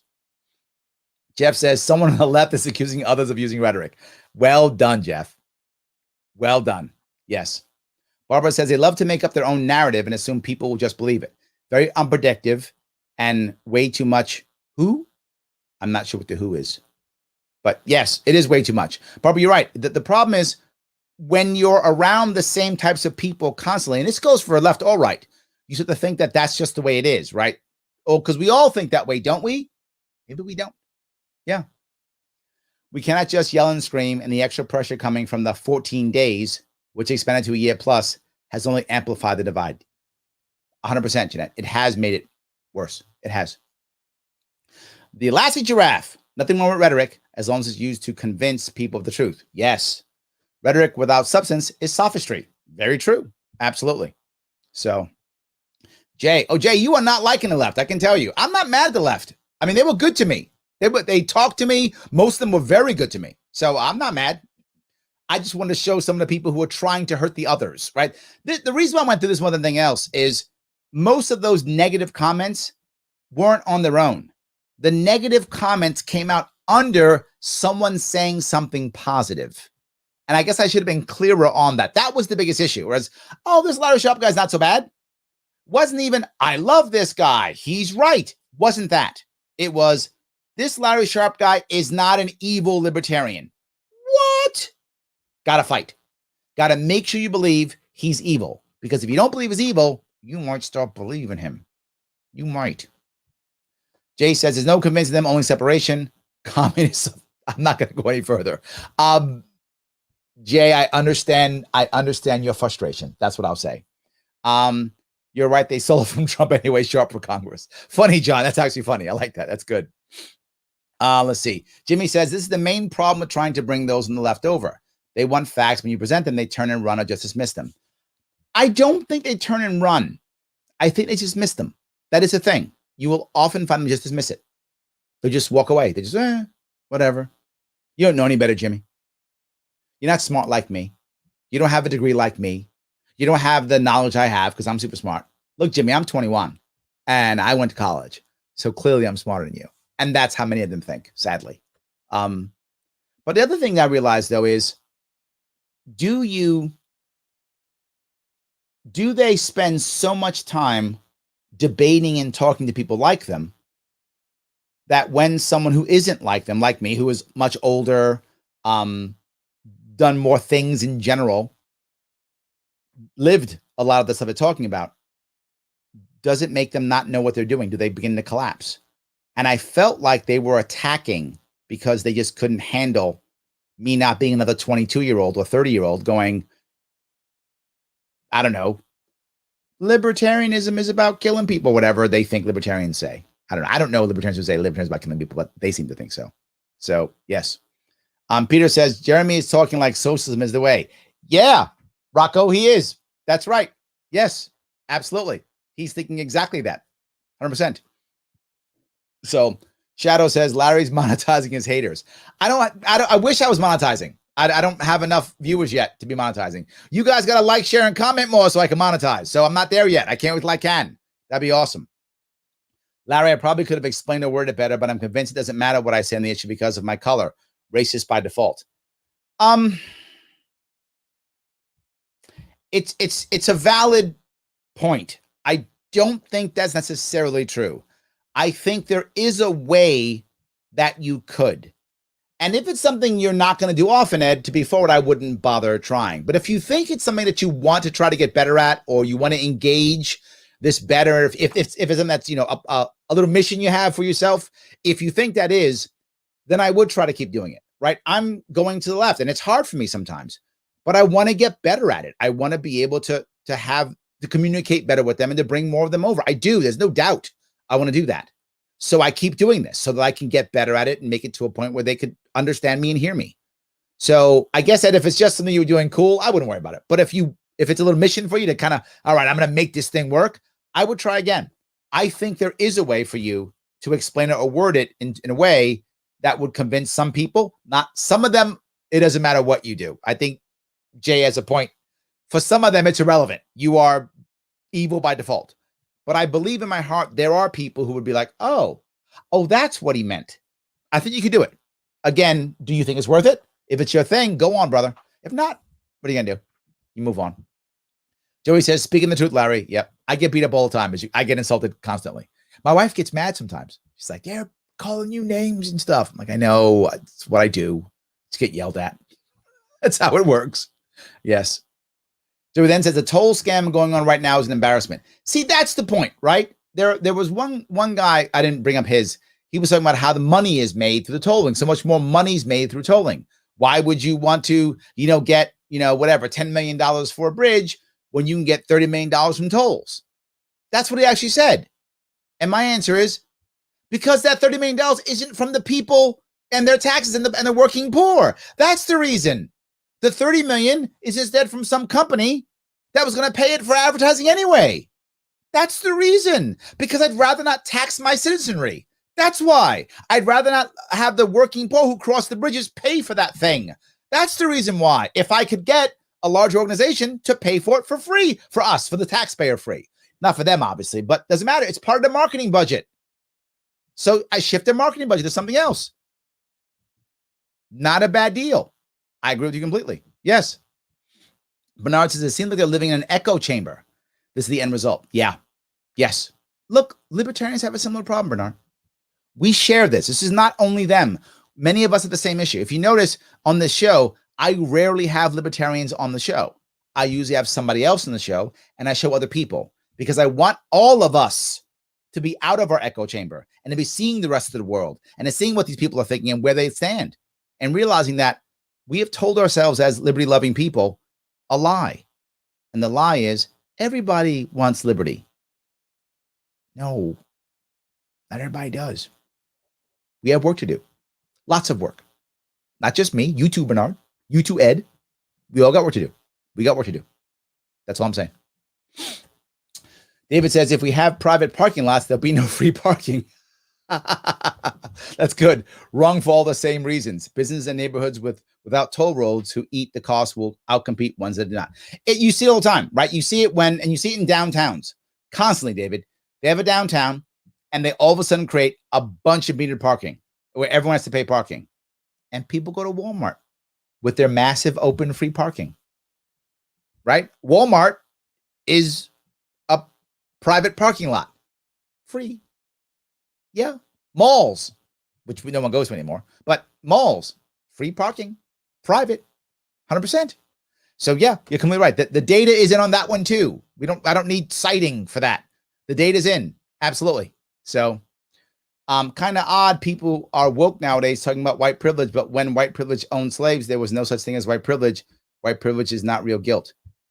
Not sure where you went with that one, Brandon. Talking about white privilege, but when white privilege people owned slaves, there was no such thing as white privilege. Not real guilt. Not sure where that one's going. Sorry, I don't know where that one's going. Okay, I have to keep moving. Christine says, my mom gave me economics in one lesson when I was 16. I got my first job. I remember my first bank account. I think I was 16, my first bank account. I was 16, my first bank account. And it was actually on Long Island in Suffolk County. I was in high school. I had a job in high school. I had a job. I don't know if they still do it now. I mean, this is the 80s, early 80s. This is the early 80s.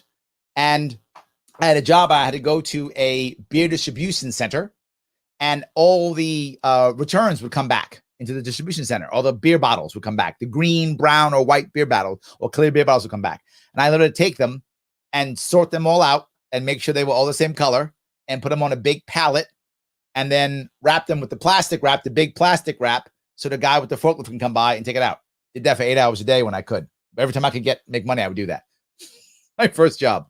But yes, opened a bank account when I was 16 and began to realize, so taxes getting taken out, try to save some money. And back then, I tell the story often. This is back way before the change in banking. And my savings and loan gave me a gift for opening up a savings account. They gave me an electric can opener. It's a true story. I brought it home to my mom. I was all proud of myself. I was giving my mom a gift. Say, look, I opened up a bank account. Mom, they gave me an electric can opener. And I gave her a can and we actually used it. So yes, good story. Let's see. But Target can do the same thing after making a profit from the community that the company shut out. Yes. Oh, valid point, right? As the community shuts down, Target makes money all the time. Very true. Yes. Try explaining payroll taxes to those on the left. It's mind-blowing. Yeah. 100%. Yes. But libertarians know nothing about economics, though. Right, Jimmy? We know nothing about economics. Sam says, ideologues attack strawmen. This is because businesses only hired A students who said to everyone getting A's, so everyone knows everything. So when they don't know, they invent a straw man. Oh, I like that. So good. When you don't know, you just invent a straw man. There we go. There we go. Jay says, at some point, there's no purpose in arguing with fools. Somebody once said it's a loser's bet because they will drag you down and beat you with experience. Ooh, I like that. But if you notice, I tend to not get dragged into arguments I'm not ready to argue with. And I go out of my way to not it be an argument. Like, I don't classify any of these as debates.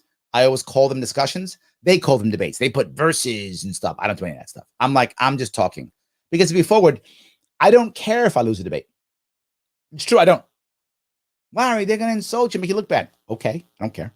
What I know is if I show myself as who I am in every discussion I have, I guarantee you, I will turn people. Done it for years. Since 2016, I've been doing it, and I keep doing it. I show people who I am. Some don't care and ideologues, like Sam said, and come up with straw men and attack me. Some do that.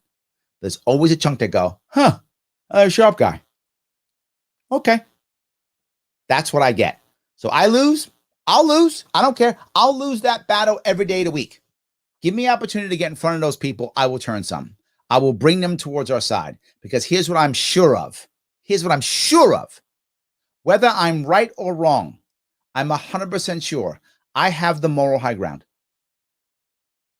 I'm 100% sure, because I always say the same thing. No force, no new taxes. No force, no new taxes. I have the moral high ground, even if my idea is wrong. And if you and I get on the same page and we move towards that idea, let's make stuff better for everybody. Poor, rich, middle, everybody gets better. And no force, no new taxes. I'm winning. That's what I want. That is what I want. So, yes. All right, here. Tom says, I think it's someone else goes, like 10 years ago when the bridges in New York City would destroy your front axle. Yes. Or your semi-tractor trailer. Yes, absolutely. You're exactly right. Thomas, yes. Thomas, good seeing you, man. Glad you're on. Awesome. Yes, absolutely. 100%. You're right. And then who pays for that? Well, if you're a large company, the large company does. But if you're owner operator, that's you. That's you. Absolutely.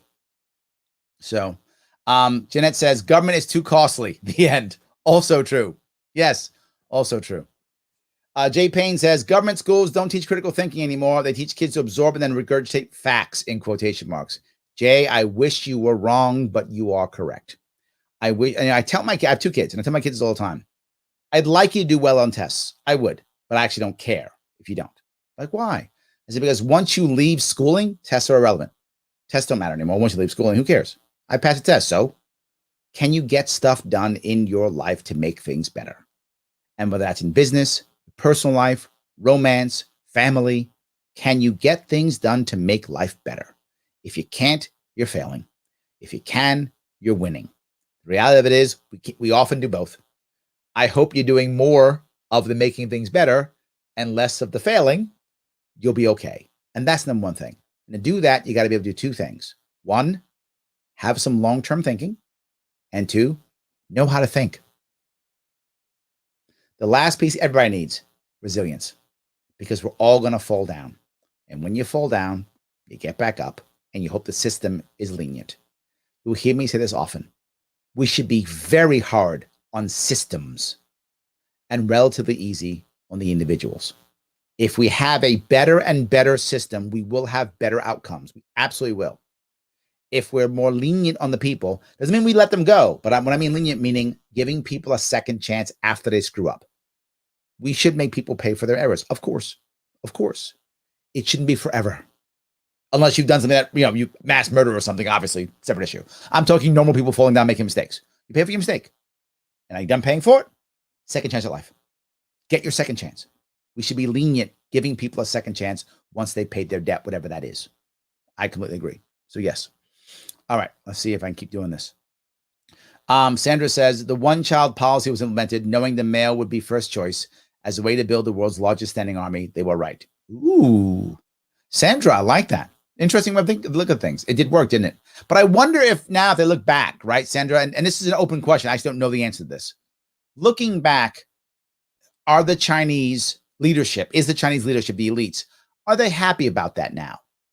I don't know, right? I'm sure there's part of them going, great, we have a big army with lots of people in it. There's positive to that, but it's also expensive. And are they fighting anymore, right? Is there really a military threat to China that's a ground war anymore? I'm not sure that's true. You go back 30, 40 years, there was something to believe that maybe the Russians would have made, maybe America would have made, maybe.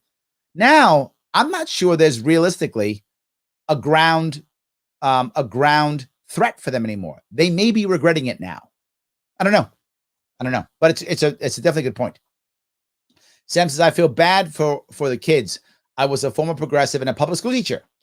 I can hear the propaganda that we teach in public schools in their words. Yeah, I see it with my daughters. I see my daughters come home sometimes and they're like, what? Dad, you know what I learned today? I'm like, no, you didn't. Yeah, like, please unprogram me. Got you. Let me unprogram you now. I hear it all the time. Yes. Elastic Giraffe says libertarians can learn a lot from Larry. Oh, thank you. He knows how to speak to the concerns of the economic left without ANCAP voluntarists and conservatarians feeling the urge to jump all over him. That's true. Some do, though. Some do, right? But here's the issue, and I hope it comes. I hope it comes across effectively. I do want to move towards a totally voluntary society. I just understand where we are right now. And I hope looking at this, I just showed you, lets a lot of people realize, man, we have a lot of work to do. And we do. We're nowhere near there. Can we, is that you hear me say, can we turn the ship towards? Yes, we can. Absolutely, we can turn that ship in the right direction. And that's always been my goal. From 2016, my goal is turn the ship in the right direction. We are marching right towards oligarchy and dictatorship, and part of oligarchy, we're already in the oligarchy country. We're marching right towards dictatorship. We're marching towards it. Turn us around. Head towards freedom. Let's do that. Let's head that way. And then we can fight on where to stop or how to get there. If we're marching in that direction, I'm good. In fact, you know what? I'll step aside. I'll step aside. If I could turn the country and face that way, I'll let someone else take over. Sam, you in charge now. I'm out. You can take it over, Sam. You can run it the rest of the way. You can decide how far we go. I'm out. I've done my bit. I'm happy to make that happen. I'm trying to let people know that I just want to turn it around. And I respect all of the flavors of libertarian, if that makes any sense. I all of them. Absolutely. So, all right. So if I can keep going here. Grab some more. Boda says, oh, he's talking to someone else. I apologize that, guys. I do apologize that. Are these conservatives? It's funny you say that. Some of the things, wow, Jonathan, that is insanely insightful. Really good. The idea of how some of them act, you would think so, wouldn't you? Some of them do act that way. You would think so, because, you know, righteous conservatism, you think about that. You think about a conservative, I'm a righteous conservative. It's you think about, right? And then these guys who, if you ask them, would say they hate conservatives, are being the stereotype that they've made of conservatives, right? They've made that a stereotype. All conservatives are righteous people who are yelling, screaming, do stuff, right? That's the stereotype they've created of conservatives. And then they become that. It's a very valid point. Very insightful. I love that. Bad Orange Man talked to Kim Jong Crazy Guy. The opposition demonized him for it. Look at Mr. Kim again, already acting up.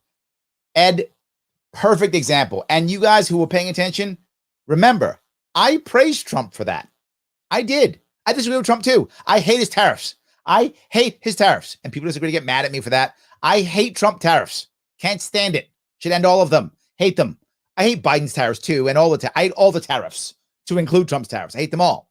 However, there's a big however here. Him going to North Korea, well done. I wish he had finished it. I'm going to tell you my opinion on this, and I don't have data on this. This is just my opinion, and I could be totally wrong. I think Trump had a similar problem in his first year that Obama had, which is not understanding how difficult it was to kind of control the reins of government. If you see effective presidents, very often they've been governors. Whether you like Clinton or like Bush, both of them got a decent agenda done their first term. Why? They had been governors before. They knew how to do legislature. They knew how things work. They knew what to do. And they were effective in getting their agenda done in the first term. They were good at that. But Obama and Trump both struggled in their first term. Neither were governors. They didn't know how this system worked. And I think Trump's foreign policy didn't get off the ground until too late. If he had started this early on, his Middle East policy, all that stuff, I think he could have had a lot more success in foreign policy if he had actually done things the way it was supposed to be and known this when he first walked in. I think it got off the ground far too late, and he couldn't wrap it up the way he should have. Just my view. I don't know that to be true. I feel that to be true. We'll see if it is. I'm sure stuff will come out later. We'll see what happens. So that's my view. Thank you for that, by the way. Chris says, I've met plenty of progressives that are pro-war, pro-military, and pro-intervention. And Chris, they shouldn't be, right? They shouldn't be. The left should be, clearly they're not, the left should be anti-war, right? The left should be anti-war. They're so not. I mean, Biden's bombing Syria, 2 weeks into the presidency? What's going on here? The left should be against it. And if they were, I'd be more on their side on this one. They got mad at me when I'm saying I don't want to send my sons and daughters to die in Ukraine. Larry, you're bad. I thought you're a lefty. You're supposed to be on my side on this one. I don't know. Yes. Running Bear says, instead of worrying about war with other countries, can't we fix the war going within? Running Bear. Yes. Yes. The war on drugs has destroyed more lives than all of our wars combined. Yep. Will the war on drugs ever end? No, not with the, no, not at all. Yes, 100%. So Jonathan says, who know, blow shit up is a good foreign policy. It's only gotten us ISIS, 5,000 dead soldiers, 32,000 physically and mostly maimed, and countless innocent lives. Jonathan, yes, correct. We could not do that. Yes, we could just not do that. I agree completely. Yes. So yeah, absolutely. Paula says, you hit the nerves of the chicken hawks. I think I did. I think you're right on that one, Paula. I did. I was trying not to, but I think I did. Yes. So liquor licensing is essentially prohibition light. Yes, Jonathan, you're right. Exactly. It's not because kids are, too young to drink or whatever. That's not the issue. That's what they say. It's utterly not true. 100%. Gene says, the liquor license is also revenue for the government, isn't it? Yes, it's a money grab. It's another money grab. Every year, thousands of dollars just to be able to sell liquor. Absolutely. Yes, 100%. So, Kyle Watson, listen how Trump or Biden talks. We do X and it'll be great. And then America will win and we'll start winning if we do it. It's true. Yes. So, Jimmy says, Budweiser does distribute some craft beers like Goose Island and Space Dust. I know my boycott list. That's very good. I like that, Jimmy. Yes. No, I think that's correct. They do own some and distribute some. But his was, they all own them all anyway, which is completely not true. It's just not true. It's not true at all. So yes. Chris says, what do you think of the ratio of positive to negative comments was? You know what? I could check. I'm actually unsure, but I could check. Let me see. I don't actually know what it was. Wow. Very good. 2,000 positive, 56 negative, and over 90,000 views. So I think I'm winning. I was winning. 2,000 positive, 56 negative, in 90,000 views. That's a good ratio. I'm happy with that one. Yes, I do like that one. That's good. So Buddha says, Larry is so mature. It's called old. I like mature though. Thank you. Yes, I do like that. Thank you so much. I appreciate that. Yes. Let's see here if I can grab a couple more of these. Yes, I do miss Jimmy Carter too as president. I felt he wanted to leave foreign wars. I heard JFK was going to pull troops out of Vietnam too before he died. I'm not trying to take a dump on JFK at all, but I mean, Vietnam's a lot his fault. I mean, a lot, just being forward. It's a lot his fault. Don't get me wrong. Johnson doubled, triple down and should have never doubled and triple down. Of course not. But Vietnam's a lot his fault. Jimmy Carter was what, and most people who know of Jimmy Carter or who remember him at all will say the same thing I'm going to say. He's a good man. He's a good person. I wish he was my grandpa. Wasn't a good president. He was an ineffective president. He wasn't a good president. He made some serious mistakes, particularly in Iran. He bungled a lot up. But I never want to attack him for being I wish he was my grandfather. He's a good guy. That's just true. He's a good guy. Just wasn't a good president. I don't know how else to say it. I just think it's true. He was a good guy. He's not a good president. That's it. So, all right. See if I can grab this. That sounds great, but something not true. America hasn't been winning. We've been losing. Yes, we have been. Absolutely. Yes, we have been losing. That's very true. The looks on Destiny's face, Brian says, at the end showed me that you were getting through to him. He seemed to be rethinking at least some of his positions.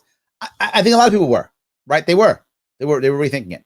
I was surprised when I went down the foreign policy war side. And I shouldn't have been, right? If my age came out in that tremendously, it came out. And what I mean by that is I assumed that I always thought of the left as being anti-war. Because when I grew up, that's what they were. The left was anti-war when I grew up. They hated Vietnam. They hated the left hated war. So I always thought the left was anti-war. And then even, during Iraq, a lot of the left was like, don't invade Iraq. I still remember that stuff. So in my head, the left is anti-war in my head. I'm wrong, Brian. My age came out. That was incorrect of me. But I just still assumed it. So I thought, I'm talking to the left. I'll go down the anti-war thing. They'll be like, yay, Larry, yeah, anti-war. Man, was I wrong. They were like, what? You don't want to bomb people? You don't want to invade countries? So that part they were mad at. They were like, how can you not want to bomb people? That surprised me, Brian. I really thought that they would be on my side on that one. Clearly, I was incorrect. So yes.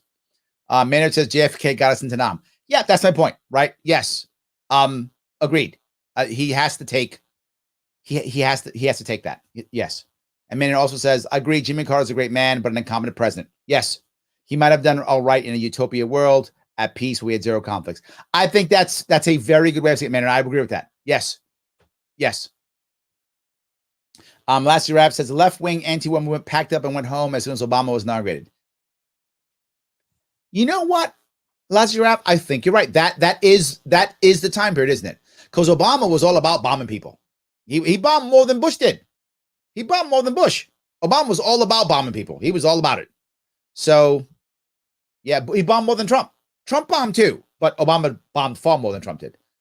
Yeah, and got a Nobel Peace Prize.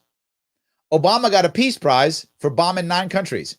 I mean, that's impressive. I mean, you got to give Obama that. That's impressive. That really is impressive. So I know very few people who could have pulled that off. I'm going to bomb 9 countries and get a Peace Prize. Obama, well done. But I think that was a turning point. I would agree with you because, and you know what? I should accept that as true. I should accept that as true. Like you always say, Larry, they're a very loud minority. It's true. They are. Yes. Chris says, to be fair, the progressives I know, they are more along the lines of good offense is a good defense. If we stop fighting, we are somehow weak and will be attacked. And that was supposed to be the right, wasn't it, Chris? Wasn't that supposed to be the right? The right was supposed to be that. You got to get them so they don't get us. I feel like now the right's less warmongery than the left is. It's like swapped. Absolutely. Totally swapped. Yeah, totally swapped. So Paula says Obama was a pretty good neocon. That's true. Yes. Thomas says Obama's his own king. He was the bomber in chief. No question. Absolutely. Yes. Larry, you're winning. Took my then 14-year-old civil libertarian event in Jersey in 2017. You were the speaker. He's about to turn 18 in the fan of yours. Yes. I love when the youngins are coming aboard. I do love it. I do love it. Yes. So good. So good. Yes. Brian says, I got my first bank account when I finished 3rd grade. You were not playing games, Brian. 3rd grade. Man, you make me feel like I messed up. I thought I was good at 15, 16. You got me. Okay. Ostensibly to keep me using addition and subtraction, reconcile my bank statements. The side effect of teaching me how to save. You know, Brian, you've just made me think I need to give my kids an account. Thank you for your savvy parenting skills. I am literally going to talk to my wife about this weekend. Let me give my kids, both of them, an account, doing something. That's a very smart, savvy move. You've made this worthy for me, Brian. Thank you for that. I appreciate that. I'm going to actually do that. That's very good. Yes. So Ed said it's really hard for me to talk to these people. Yeah, but, up to you, my friend. Up to you. Frank says, those who don't know history are doomed to repeat it. Winston Churchill. And they don't. But the worst part is, Frank, they really think they do. Like, they really think they do. That is the hardest part. I actually don't mind people being ignorant. I'm often ignorant too. And you'll hear me say, I'm not sure. That might not be right. Guys, help me out. People can be ignorant to all types of things. There's simply too much knowledge to possibly know. Absolutely. The issue is, do I demand that I'm correct? And Frank, you don't know nothing. I know everything about this thing that I know nothing about. That's the problem, right? If you don't know history, instead of acting like you do, say, I don't know. Hey, Frank, you know something about this? Teach me a thing or two. Teach me something. I don't understand this. That's the smart move. right? That's the smart move. That's what I didn't see, and that's why I was kind of bothered, because I didn't see that, and that's what I wanted to see. I wanted him to go, wow, this guy might know something. Let me listen. No, there were a lot of them who weren't that way. Keith says, you did good without swearing a bunch. Don't worry, though, I compensated for you. Thank you, Keith. You kept up my swear. I appreciate that. Yes, I absolutely appreciate it. Yes. Kyle says, new t-shirt, citation needed. No, you're an idiot. Team, you're watching. Kyle is correct. You guys are giving me good stuff. Brian gave me some good parenting advice. Kyle gave me swag advice. Nice. Merch advice. Yes. Citation needed. No, you're an idiot. I love that. I perfect. Yes. The high school class of 86 says, blame the public schools for the comments you are reading, Larry. Yeah, absolutely. Yes. I love that. So Kyle says, I don't trust doctors, so I don't put myself in that position. That's true. Yes. All right. Larry, you're onto something here. Yeah, I think so. Yeah, I think I absolutely are. So guys, I do want to, if I can, I want to say thank you for all the stuff you gave me. I do appreciate all that stuff. Nathan says, I think that judging by some of the positive comments in debates, live chat, that is extraordinarily well. Thank you. Since generally debate bros stream chats are almost exclusively insults and memes. Yeah, I think that's true. So I am happy with all the stuff you guys gave me. I appreciate this tremendously. All the things that you're doing here. I do appreciate that. Tom says Obama's only Nobel Peace Prize winner to bomb another Nobel Peace Prize winner. Is that real? Tom, is that true? I got to give him even more props. I didn't even realize that. That's even more props. From one Nobel Peace Prize winner to another, here's a bomb. Terrible. Oh my God, that's terrible. Guys, I did 2 hours, a lot of time. I hope it was enjoyable and fun. Please like, comment, share. I say all the time, please do so. Take that censorship and free speech survey. It does matter, keeping my sponsors happy. And of course, if you like what I'm doing and you want me to keep doing it, I want to keep doing it. Help me out so I can do it better, faster, stronger with more people. And of course, look, we've got TikTok. You click on the link here. You see our link tree. We've got podcasts up, and you just listen to this just in a podcast now. Those are up now. We didn't have those before. All right. We've got Instagram going. We got lots of stuff going on. We have a new Sharpe clips, which is just clips. If you want to send clips to your friends or something, Sharpe clips is a new YouTube page. It's all there. It's because you guys are supporting me. So please keep supporting me. Either take that survey, finish it, send it and share it, keep my sponsors happy, or throw me some cash. Patreon.com/Sharpe, $10, $25 a month. It's what helps keep this going. And I can't say it enough. Like, comment, share, and lastly, subscribe to my Sharpe YouTube channel. It does matter. I might get canceled. You guys got to help me out. Guys, have a great night. I will see you all tomorrow.